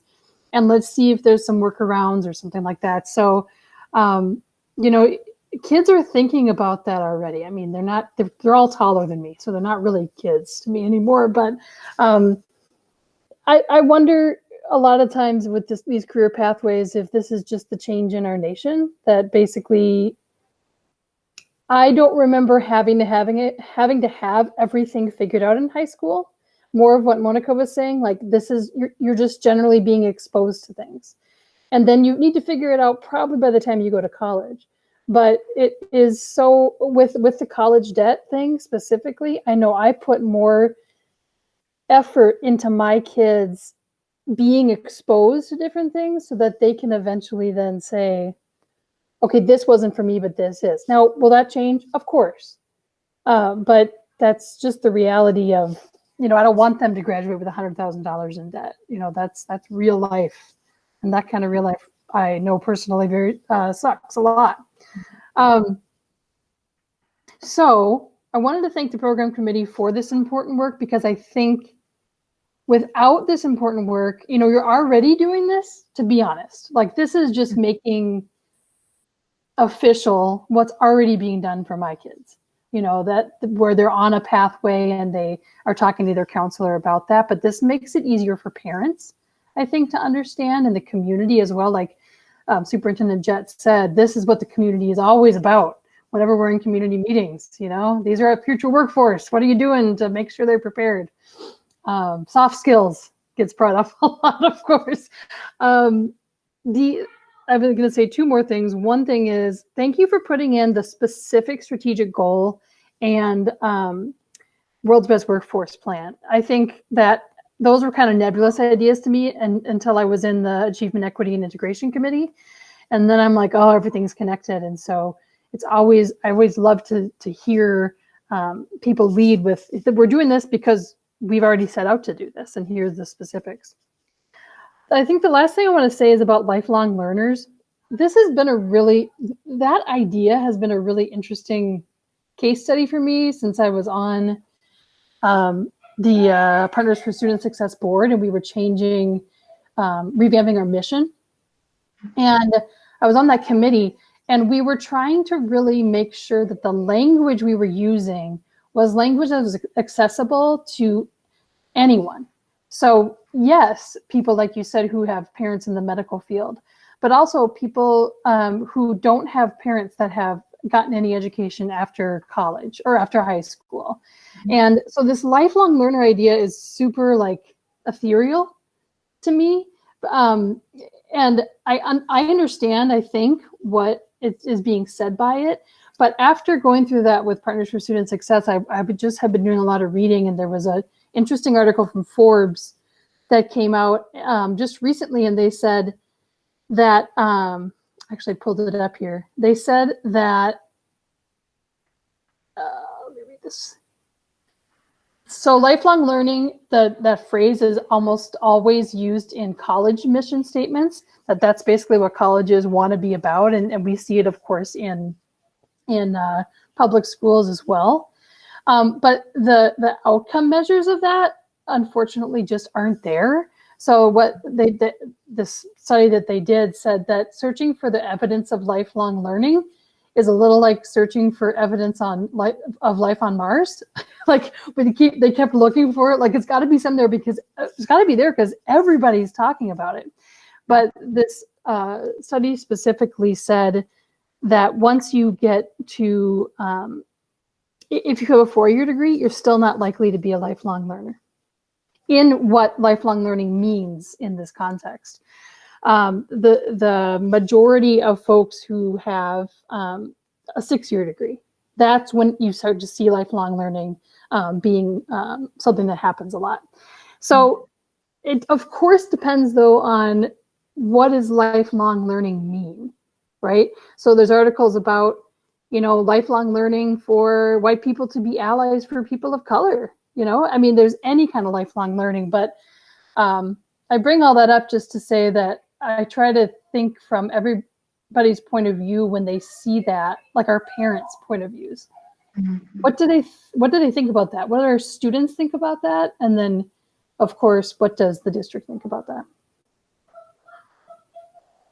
I appreciate that comment. It's more of a dissertation. Like, you don't have to have the answer, of course, Leah, but it's just always like, is that still a thing?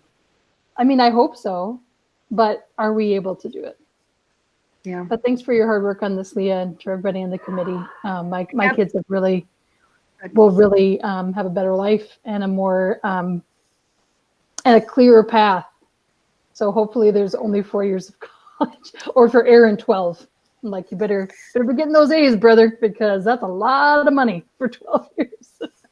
Thank you so much. I think Natalie, to partner with what you're saying is, when we grew up, the pendulum swung to say everyone goes straight to 4-year. Get your degree and then figure out what you want to do. That's right. And then in other times of the decades, it used to be college. What's that? Who needs that? Only the elite go. And really, the right arrow is somewhere in the middle, because we need everybody. We need every skill set in our society, every amount of education. And so it goes back to exposure for students to find their best fit, rather than having it prescribed for them. So yes, we're just trying to show that all those opportunities are available for all. Yeah, and I can see it's already stretching down to the middle school for my daughter who's in 6th grade. She came home, she was already at home. She came downstairs and said, I am going to take a gap year after high school. I'm like, what kind of? So that's what they were talking about in Gear Up, Get Ready. Like, maybe you need to take a gap year and just, find yourself basically at 18. And I'm like, man, girl, if you find yourself at 18, that'd be rare. But thanks again, Leah. Thank you, Natalie. Leah, is these career sections, the model, are these kind of, now we're seeing this in all public high schools, or how common is this throughout the state? It's quite common when schools are revisioning and looking at their area demographics, and especially their area need for employees. And as you're acutely aware, our area needs employees in every part of the career fields. Every part of it is screaming for people who come out as prepared as possible. So that really has pushed a lot of districts' visioning or programming, if you will, to help to start challenging those students to think about what they want to be when they grow up at a younger age. Not just high school. In February, you'll see the middle school programming examination and some suggestions on where we can plant seeds and exposures earlier on. Thank you. When Scott was talking about it, I have 4 kids, and I think they all would benefit from a different piece of this. So one would be, oh, I'm over here. And one would be, I have no idea, but you're right. I do need to put 2 and 2 together that after high school, eventually I need to work, and what does that look like? And in order for me to step in a direction, I have to understand, I have to step, and where am I going to step, and what am I going to do, and how does that look? What does that look like? So, I have to do something, and I don't need to decide what it is, but I need to start understanding that I have to do something, and where do I want to be, and that involves decisions. So each on their own path of how it would benefit them of this existence. So thank you very much for this tonight. If I may, I'd like to put one more plug in for Al's idea of personal finance. You got to know how to balance a checkbook. You got to know how to buy your car insurance. The kids better know that before they leave high school. And I will say that topic is absolutely not forgotten. With our Get Ready, Gear Up curriculum and our supplemental curriculum in advisories in grades 6-12, those are topics that are addressed frequently. Additionally, the social studies standards are being assessed at the state level, just like any of the content areas, but social studies is upcoming for a review. And at the middle school level, they are advocating for standards that include personal finance, even in the social studies area. So you'll see that there's dabbles, not just necessarily in a high school class, but we do offer those. But we are infusing those topics throughout advisory, which is where we can get to all of our students, since all of our students have advisory. Thank you, Leah. Anyone else? Okay, thanks, Leah. We appreciate it. You're doing great. Thank you.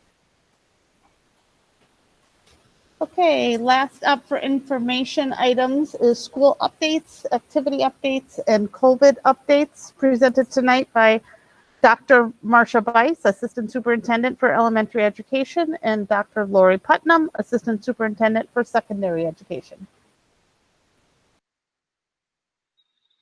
Thank you, Chair Haas. Good evening. Chair Haas, Superintendent Jett, board members, and community members joining us via live streaming this evening. I am pleased to be able to kick off our school's update this evening. Okay, Ryan, you can go one more. All right, here you see early childhood students who have been very busy during distance learning. In the two photos on the left, you see students engaged in measuring activities using Cheerios and Unifex cubes. The top picture on the right shows a student who has been working on creating a pattern that she turned into a crown. And the student on the bottom right is retelling the story, Brown Bear, What Do You See?" with a puppet that he has made. Okay, next slide, Ryan. This is a video and it includes Cody the Clearview mascot. Cody was very eager for the return of students to the building, and he was caught in the act various times, hoping it was the day when students would return to the building for learning. The students were sent one video each day beginning January 9th in Seesaw, counting down their return to hybrid learning. They would also receive reminders from their teachers, as well as they would receive reminders from their teachers regarding the return to school. Principal Boucher indicated that several students mentioned the videos with excitement yesterday when they returned to school and noticed and mentioned all the places that Cody had been while they were away.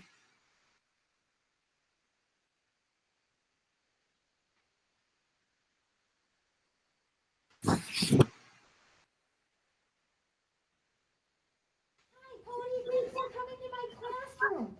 Do you know we only have 9 days left before the kids come back for hybrid learning? I'm so excited. But you know what, Cody? I am going to be retiring. So Mr. Younging is going to be coming to join us instead. So it's going to be me.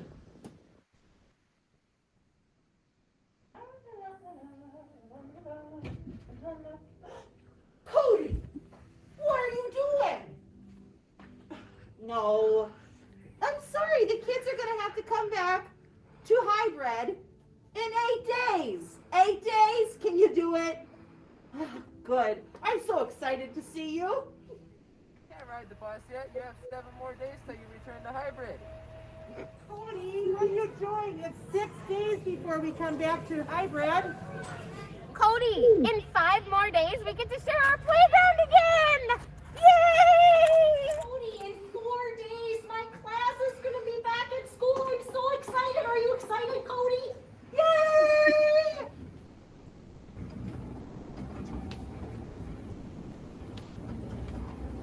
Cody, in 3 days, I'm going to need my equipment when the kids come back. Greatly. Hey,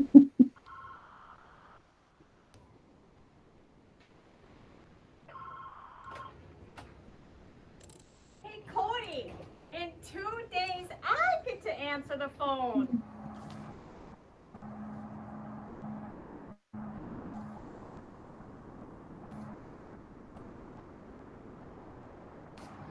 Wait! Cody, I loved our time scootering together, but you know what? In 1 day, the kids come back! Woo! So just a little fun there, and something that the kids, I think, really enjoyed. In this slide, you see Clearview's Spanish Immersion program students learning about Spanish-speaking countries and their customs. This allows students the opportunity to immerse in a true language acquisition program through cultural exchanges. Clearview Spanish Immersion teachers are either native to these countries or have taught and lived in some of them prior to teaching at Clearview. Teacher Patty Montez is from Mexico City and teaches 3rd grade. She teaches her class about Mexico as part of the social studies unit, including customs and celebrations. In Mexico, piñatas are a traditional object used in celebrations. They were, however, originally used in December as a preparation for the celebration of Christmas in festive gatherings called posadas. Making piñatas can take a long time, so this project began in November and ended in December. Students read about the origin of piñatas and learned how they were made. Students are asked to make them, asked to plan what type of character they wanted to depict on their piñata. They created a design and planned for all the materials that they would need to create it. She teaches them how to make the traditional glue mixture and guides them through the creation of their piñata. Videos on how to make the traditional glue and how to make the piñatas were updated to the teacher's Seesaw webpage. Once their piñata was completed, students showed their knowledge by writing instructions on how to make the piñata, and they were encouraged to share all their knowledge with families and friends. And this year, due to COVID, students made their piñatas individually at home and then used them in celebrations with their families.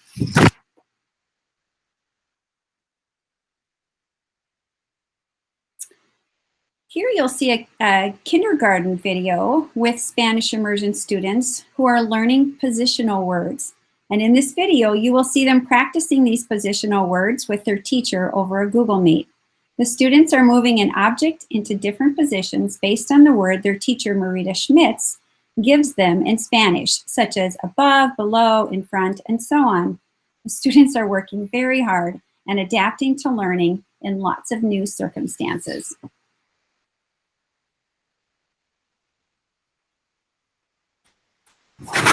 Yes, pon tu cosa enfrente de tu cuerpo, detrás de tu cuerpo,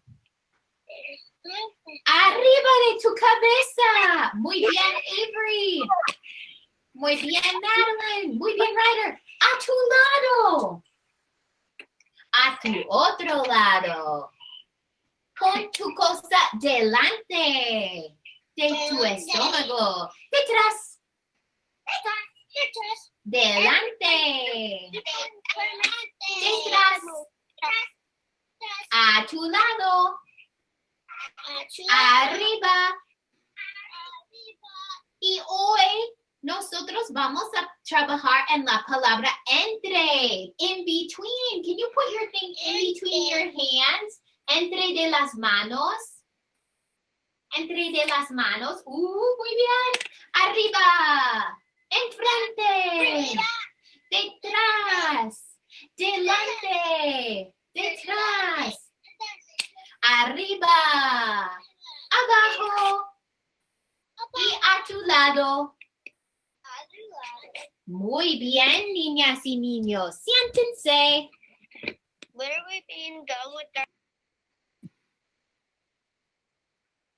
And I have one more video tonight. I love it. I just have so many staff members send me these great things. It was hard to choose tonight. So we have one more video. And this is from Talahi. Talahi has this wonderful community partner that they call Grandpa John, who is a prolific grant writer for them. He received a Compass grant to have an artist in residence come and work on watercolor paintings with the first grade students. This residency was, of course, all virtual, and Talahi students were able to kick off distance learning with an artist. Each student was given an individual set of art supplies that were sent home. The artist and classroom teachers worked together in the virtual world to give them an opportunity to create and explore the art of watercolors. And this video will show you all their wonderful creations.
in this slide, you see Madison's virtual parent STEM night. The pictures on this slide depict activities that families and students embarked on together during their virtual STEM night. They had the opportunity to participate in 4 different STEM activities, including inventing a car, constructing a card tower, taking flight, which included making an aerodynamic plane, and determining whether objects would sink or float. Students and families, of course, completed these projects at home and posted a picture of what they did on Seesaw. Directions for the students and families were provided via a video. I want to thank you so much for being so patient tonight as I went through all these wonderful things that our students have been doing during distance learning. Thank you. Good evening.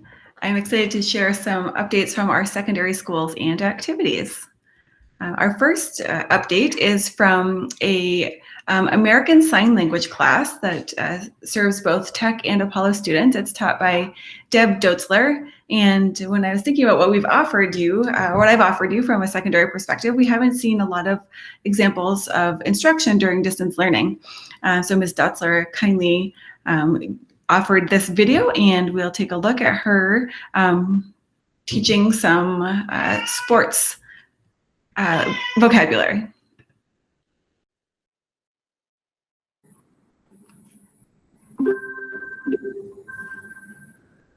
Okay, this is generally to run.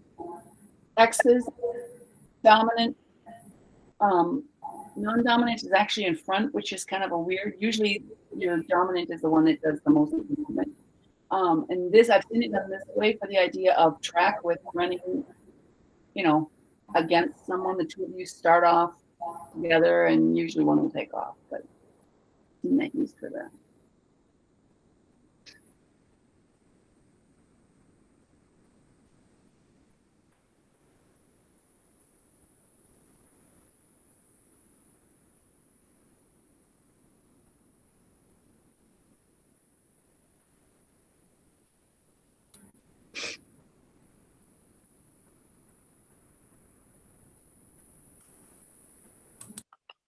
I think in the video that I made before I told you that would be understood, but this is the actual sign for it.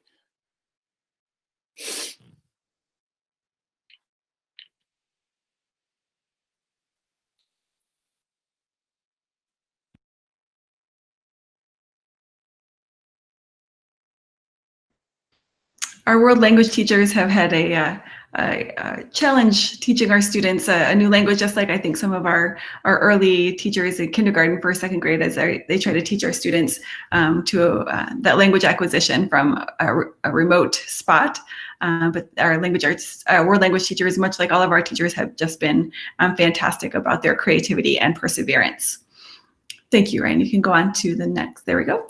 So this slide shows you 4 pictures. All of our activities are practicing and competing. On the screen, you see several photos, the first and the third, from the Apollo boys basketball game against Sauk Rapids last weekend. A close game, but didn't quite pull it out in the end. What's really cool about those photos is they were taken by Apollo senior Wynn Korig. Wynn is looking for a career in photography, so it's a nice opportunity to share some of his work with the board and our public this evening. Chamber Orchestra, Jazz, and Chamber Choir are also have begun practices and rehearsals, and they are, of course, following all COVID protocols. You can see from the photos, there's the photo on the end is the St. Cloud dance team, and we're going to see more from them shortly. And then in the middle is the Apollo Student Union.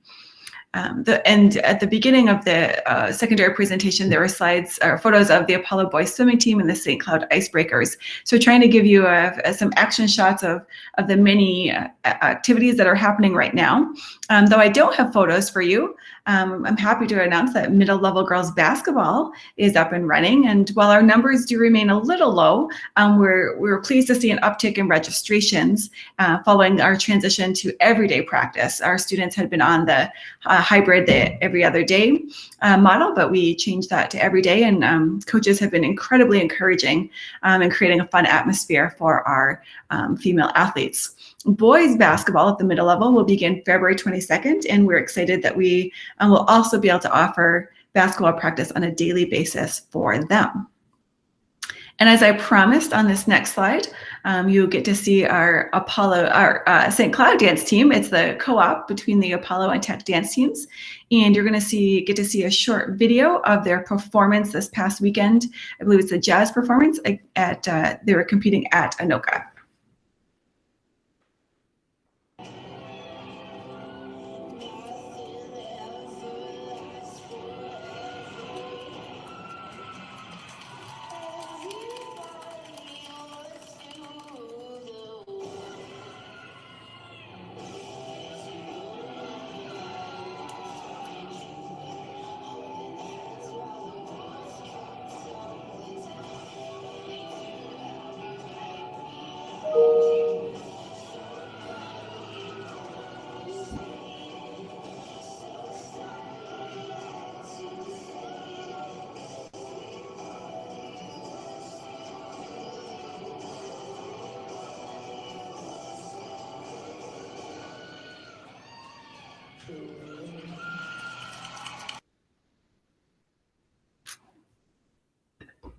And on that exciting note, I will turn the presentation over to Superintendent Jett, who will wrap up the school's presentation.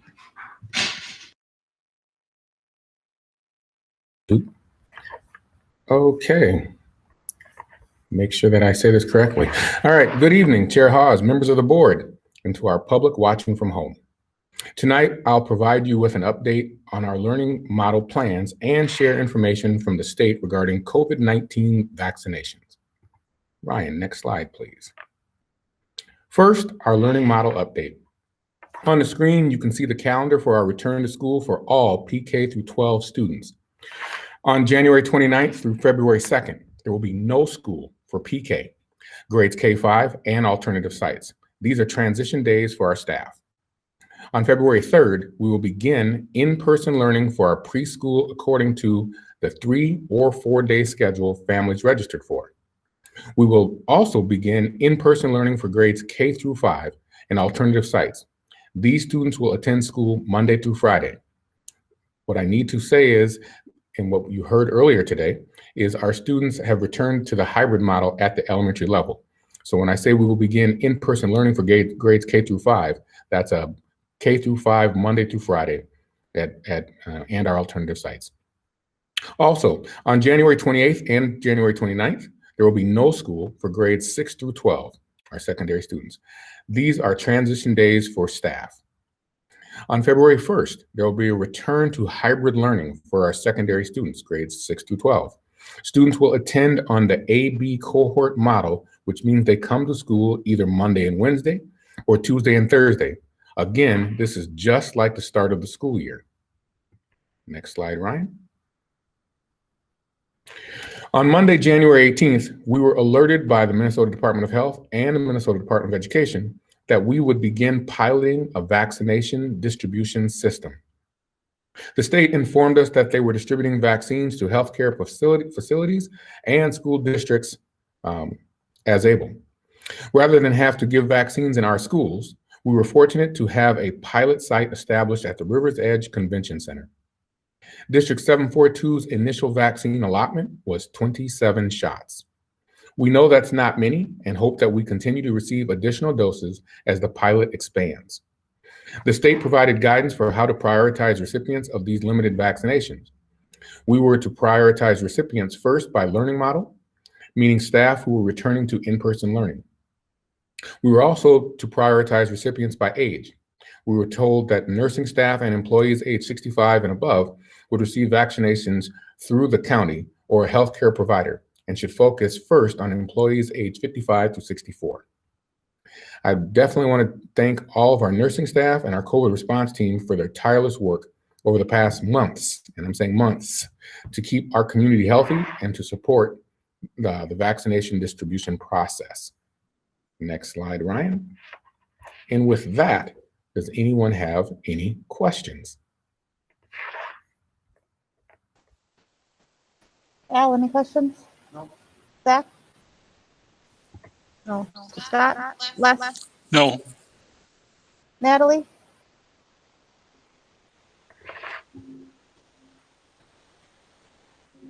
Either I froze or Natalie did. Monica?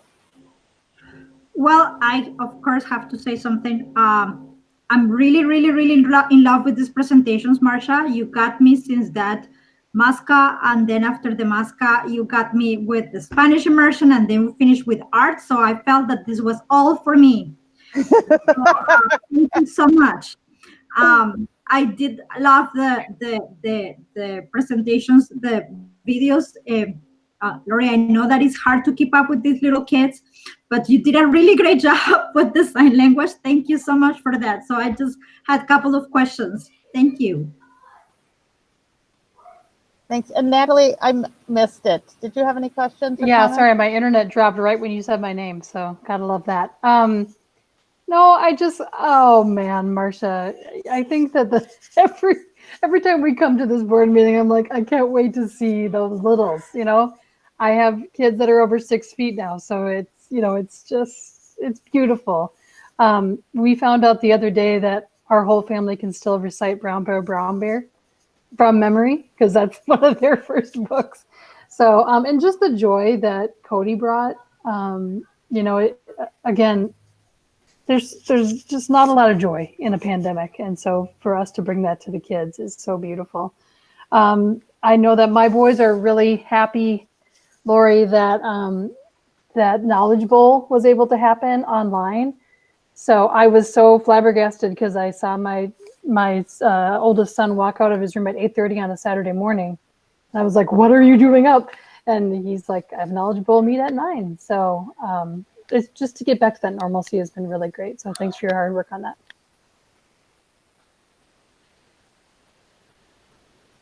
Okay. Thank you. And I'm going to ignore or avoid commenting on 27 vaccinations. And so we'll just move on. Next up is reports. First up, superintendent's report. So good evening. Good evening, Chair Hawes and members of the Board of Education. And Chair Hawes, hopefully I had it muted so you did not hear me laugh about the 27 vaccinations. But with that being said, first and foremost, the District 742 Local Education and Activities Foundation has announced that it received a $400,000 gift from the George and Shirley Torrey estate in support of the LEAF Student Activities Fund. George and Shirley Torrey were longtime supporters of LEAF, and in particular, opportunities for students to be involved in the student activities programs in District 742. I just need to say thank you. Second, congratulations to the following District 742 staff members who recently received Educational Support Staff Awards. This event is sponsored by Resource Training and Solutions. Schools and districts across the Resources Central Minnesota region nominated reward recipients based on suggested criteria that includes knowledge of work, responsibilities, demonstration of safety, cultivation of respect, acting as a positive role model, displaying genuine concern for others, and making a difference in the lives of students and staff and the community. And yep, I'm going to put on glasses. So with that being said, first, Alicia Sparks, Apollo High School. Ann Gray, Clearview Elementary School. Donna Steinbach, Clearview Elementary School. Tracy Haugen, Kennedy Community School. Teresa Cottsmith, Kennedy Community School. Jessica Guggenberger, Lincoln Elementary School. Mary Brown, McKinley Area Learning Center. Joan Haas, McKinley Area Learning Center. April Kipka, McKinley Area Learning Center. Emmy Stones, McKinley Area Learning Center. Seth Steinson, North Junior High School. Tamara Jett, Oak Hill Community School. Ruth LaFerrier, Oak Hill Community School. Deek Mohammed, South Junior High School. Tamara Music, South Junior High School. Hung Bu, South Junior High School. Connie Curtis, Talahi Community School. Kelly Eltgroth, Tech High School. Amina Mumman, Tech High School. And Mary Tice Spoden, Tech High School. Congratulations. Next, kindergarten enrollment for the 21-22 school year begins Monday, January 25th. And this year, there are 3 ways to enroll. First, online at isd742.org. Again, that's online at isd742.org. Second, by making an appointment with the Welcome Center. And third, by participating in your school's drive-up kindergarten enrollment event. Dates and times can be found on our website. In addition, look for our kindergarten billboard on 33rd and Division and listen to announcements about enrollment on local radio stations. We can't wait to meet your kindergartners. And fourth, Ashley Torali and Spencer Gustin, it seems like I say these guys' names all the time, were named the Academic Arts and Athletics nominees from Tech High School. This is an outstanding honor given only to the best in all of the schools of Region 8AA, as well as the rest of the schools in the state of Minnesota. Congratulations to the both of them. And lastly, there is just one more thing. And so that I will not get in trouble, I will turn it over to Dr. Green and the Board of Education. Dr. Green. Thank you, Willie, but I thought about this and I decided maybe I just wouldn't do it. And then nothing could happen. Everything could just stay the same as it was and we would just keep going right along, right? Understood. For those of you who don't know out there, and I've taken off my mask and I'm far enough away from everybody, so I'm all right. But I want to bring everybody's attention to the fact that this is the very last board meeting forever and ever and ever for Mary Kusterman, the executive assistant to the superintendent. She has been with us for 45 years in this district. She's retiring and leaving us to our own devices. I've thought about the movie 2012 and some other things like that we could just all fall apart, but I think hopefully we'll be all right. I went through a lot of years with Mary, and I always thought that I was her special person because she did everything for me. Anytime, she was my phone book and all those kind of things. And every time I talked to her, she made me feel so special. Then I found out that I wasn't special. She treated everybody like that. So that was, I guess a good thing. For those who already know Mary is one of who keeps these board meetings organized and publicly noticed and all those kinds of things. Does the official minutes, and she's never here. And it's really kind of funny for me because I didn't know until, I had been on the board probably 7-8 years and did not know that Mary took minutes from her home. But that's good. Mary's is really one of a kind. And we do have something for you, Mary, and I want to hold this up. Now, I have to hold it up in front of my camera, big chairs. We have a jacket for you, Mary. No, let me see if I can do this right. See, Mary, if you were here, you could help me do this. That's one of the problems. But this is your jacket that we will get to you, which is a little token of our real love for you. And also, we have a staff member that's very talented, and I think all of you know about Axel. And I'm not going to pronounce his last name. Yes, Krafnick, and he's got a little bit of a thing for Mary that we'd like to have him do. And Ryan, if you're ready, yes, Ryan's ready. This is for you, Mary.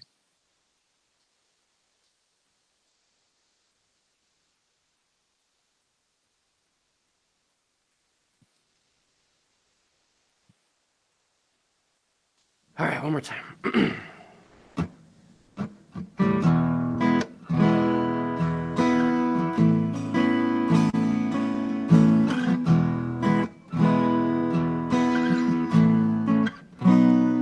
How will we get through a work week without you? Thinking about a school year without you. That doesn't sound right to me. Oh no, another memo I need to be told. Should the words be underlined or in bold? This news I can't believe.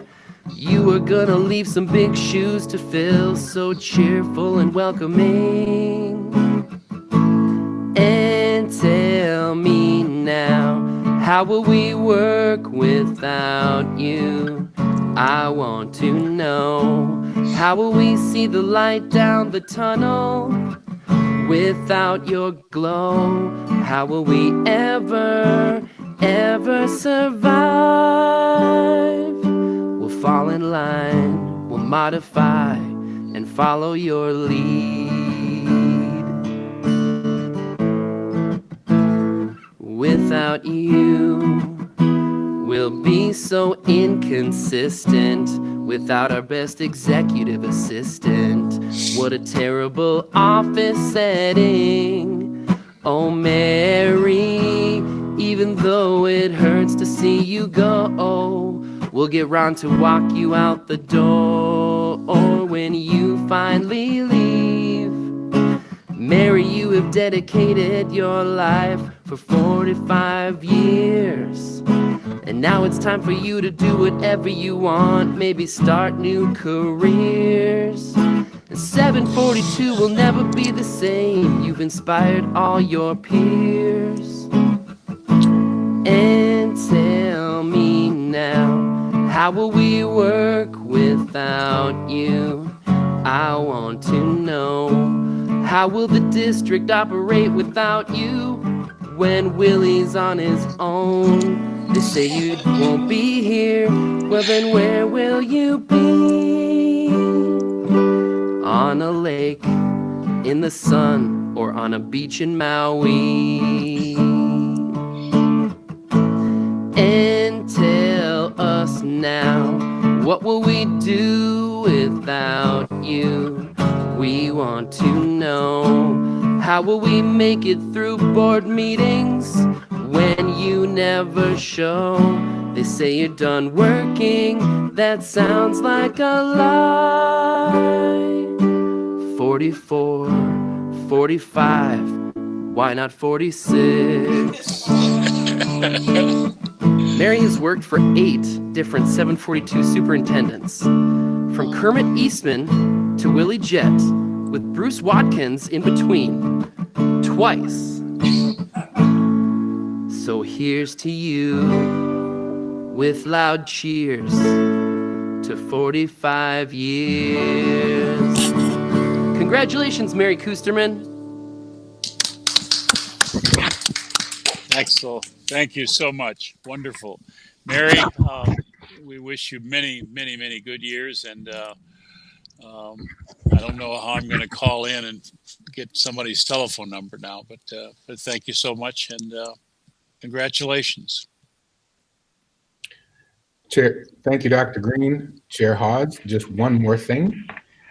Mary, you're out there, so I'm going to get choked up. But thank you for taking care of me and making all of District 742 look good.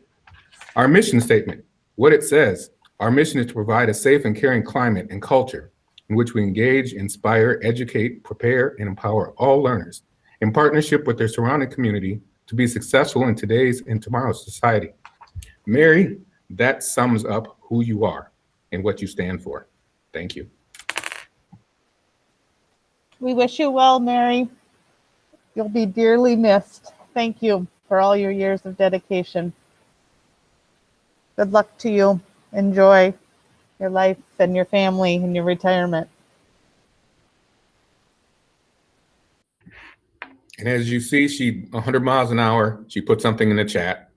And so hopefully everybody saw that.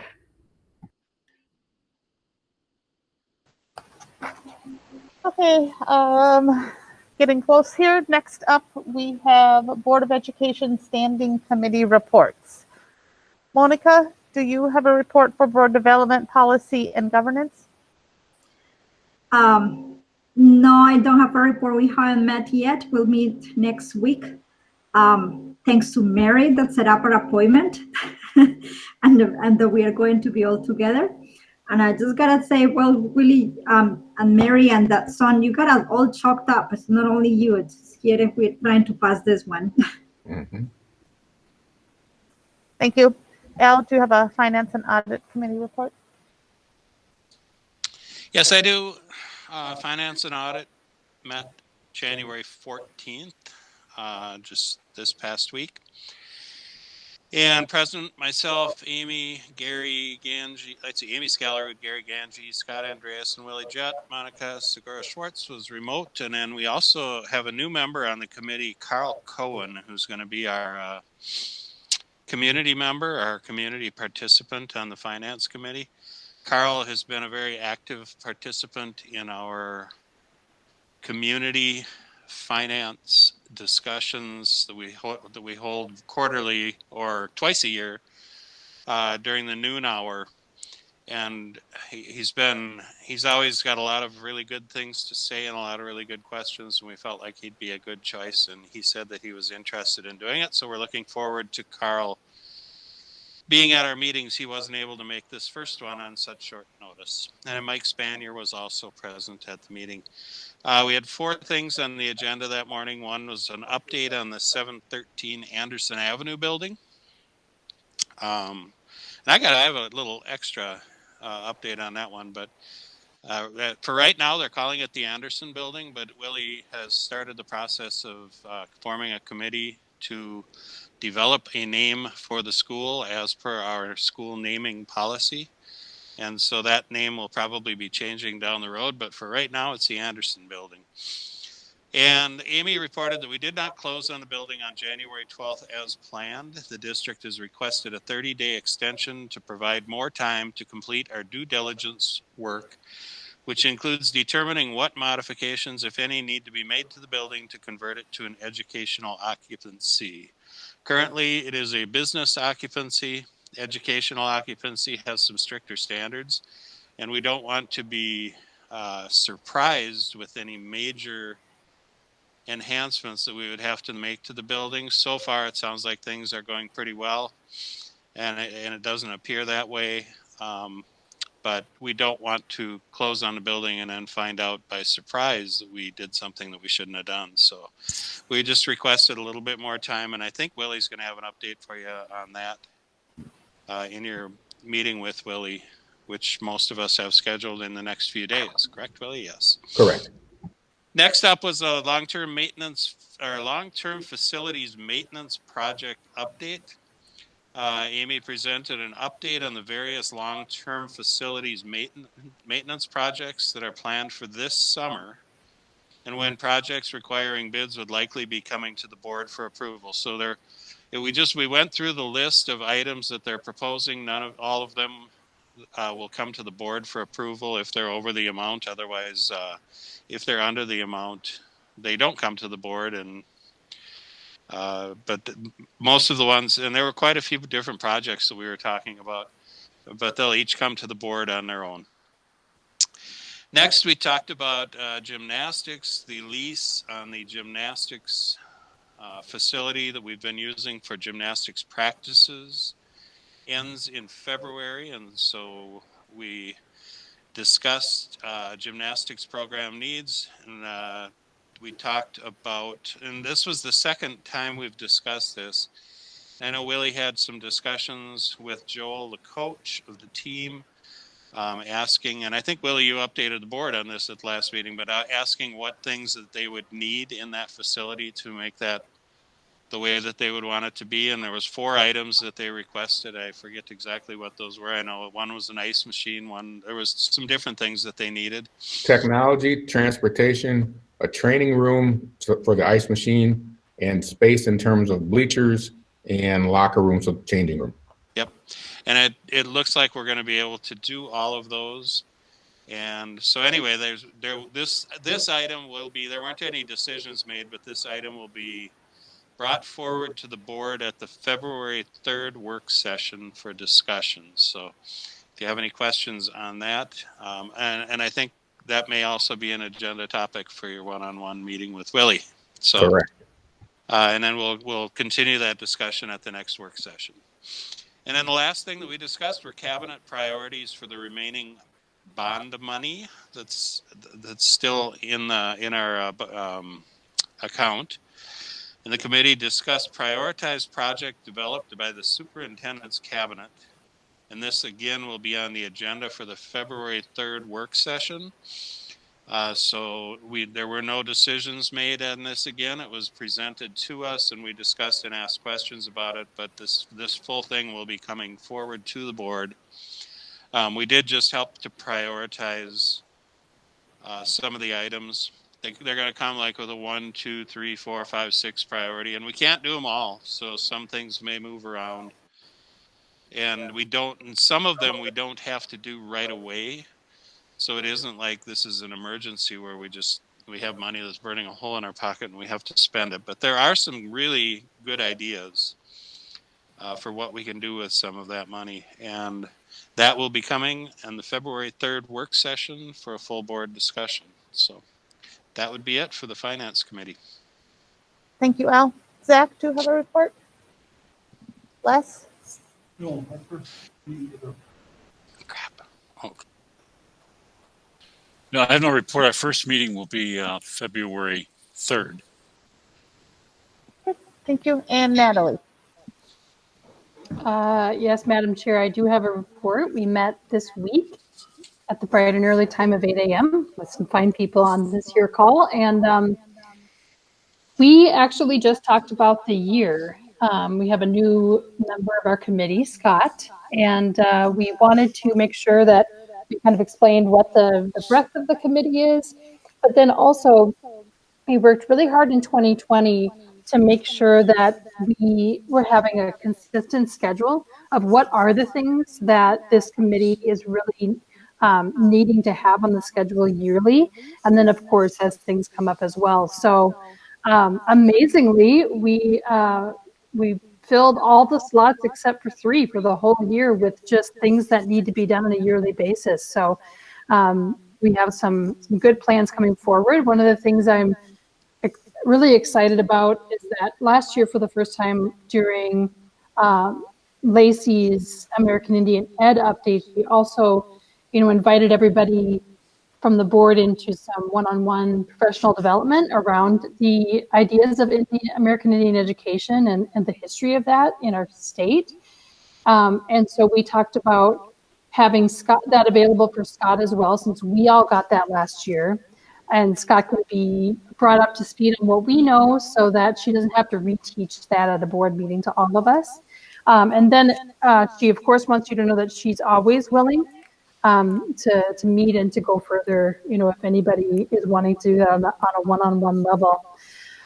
We talked about what it could look like this year if she could bring some other professional development to us. Of course, there's many, many things to know about American Indian education. And so building some of those times into presentations where it's not just here's what we're doing, but maybe more like here's why we're doing it and here's some of the history behind why we do it this way, and how this is different than what our history is, that to broaden our perspectives as a board is our hope with things like that. We're so excited to have a broad view of what equity is. I think one of the most exciting things to hear about was when Lori, Dr. Putnam talked about equity. What was it, Lori? Equity something at the schools that you have, not equity plan. Equity strategies, yes. So that will be something that newer, I think, that's coming to the board, but it's definitely looking at strategies for equity within our school buildings. And some of the things that have come out of that are things like a GSA at the middle school level. So, real concrete steps to make sure that all are welcome, just like our mission statement says. So we'll be excited to bring things forward to you throughout the year. And that is all I have for my report, Chair Haas. Thank you. Natalie, Al has a question. Natalie, I've got a question on so I looked at the schedule that you guys put out there, and Yeah. in the past it's always had a lot of integration and equity issues on it, and this year I noticed that we've added in World's Best Workforce, Strategic Plan, and new course offerings. And in what capacity are they passing through this committee? Because it's almost changing the purpose of the committee from integration and equity to a curriculum committee. Well, our curriculum, our label is Achievement, Integration, and Equity Committee. Correct. And so we have done a lot. I agree. This committee has been a lot about equity and integration, and but we really are making sure that we are hitting that achievement part of our committee as well, because that's 1/3 of it. And yep, so I agree with that, by the way. Okay. That used to be done a lot. The achievement portion, there used to be a lot of discussion at that committee about achievement and lots of different ways of looking at statistics and things. But I guess my question is, when it comes to, say, new course offerings and things, is this a vetting? Is the purpose going to be to vet what comes to the board as far as new course offerings? Yeah. Or is the purpose to vet new course offerings for whether or not they are aligned with our integration, equity, and achievement goals? It's a good question. It would be the former. So, for instance, with the presentation that Leah gave us tonight, we were able to see that presentation beforehand and make suggestions such as, one of the suggestions I made was, can you go back and just tell us how we got here, basically, and why we're doing this? And so that's one of the main things this committee does, is see what is going to be presented to the board, and then each board member that's on it, as well as cabinet members that are on it, are able to fill in and say, what about this? And, can we get more on this? And just to make sure that it's the most comprehensive and understandable presentation that we're bringing to you guys. So that's a big role of it. There's questions too. I mean, there's just definitely times when we don't make decisions, of course, in that committee, but just talking about, here's some direction, things that are being done, here's some things that might be coming up, and then, those things will eventually make it on the schedule to take a look at during our committee meeting. And then for the most part, everything you see on there comes to the board as well. So I think that one of my concerns is we have a committee of teachers, administrators, parents, and I don't know if there's any students on that one. It is a curriculum advisory committee, and I used to be on that. World's Best Workforce / Curriculum Advisory Committee. Yep. And they make recommendations, and they make recommendations that have always come to the board. And if this goes through a committee in the middle of that, so they make recommendations, and then the committee goes through and then starts cutting those recommendations and saying we're only going to present a certain portion of it to the board, or certain things to the board, I'm concerned that the board isn't going to get the full impact of what the curriculum advisory committee was presenting as what they wanted to see. And so I understand that things should go through committees, and things should get vetted by committees and by board members. But at the same time, I think it's really important that things come forward to the board too, because the board should really be the one that's making the yes/no decisions. But committees make recommendations. Yep, I'm 1000% aware of that, and you're telling me stuff I already know. So that's exactly right. That committees are there for vetting, and what we do in this committee especially is to have a deeper understanding of how achievement, integration, and equity combine, and what the state is holding us to. So why do we talk about World's Best Workforce? Why do we talk about strategic plan? We're holding ourselves to our strategic plan. But just like how you saw that Leah said, here's the things that are aligned, everything is together. And so to make sure that we're presenting that to the board in a comprehensive way, and one that continues to make the connections for us that aren't in the day-to-day of this, is really my hope in the way we present it. There's no votes.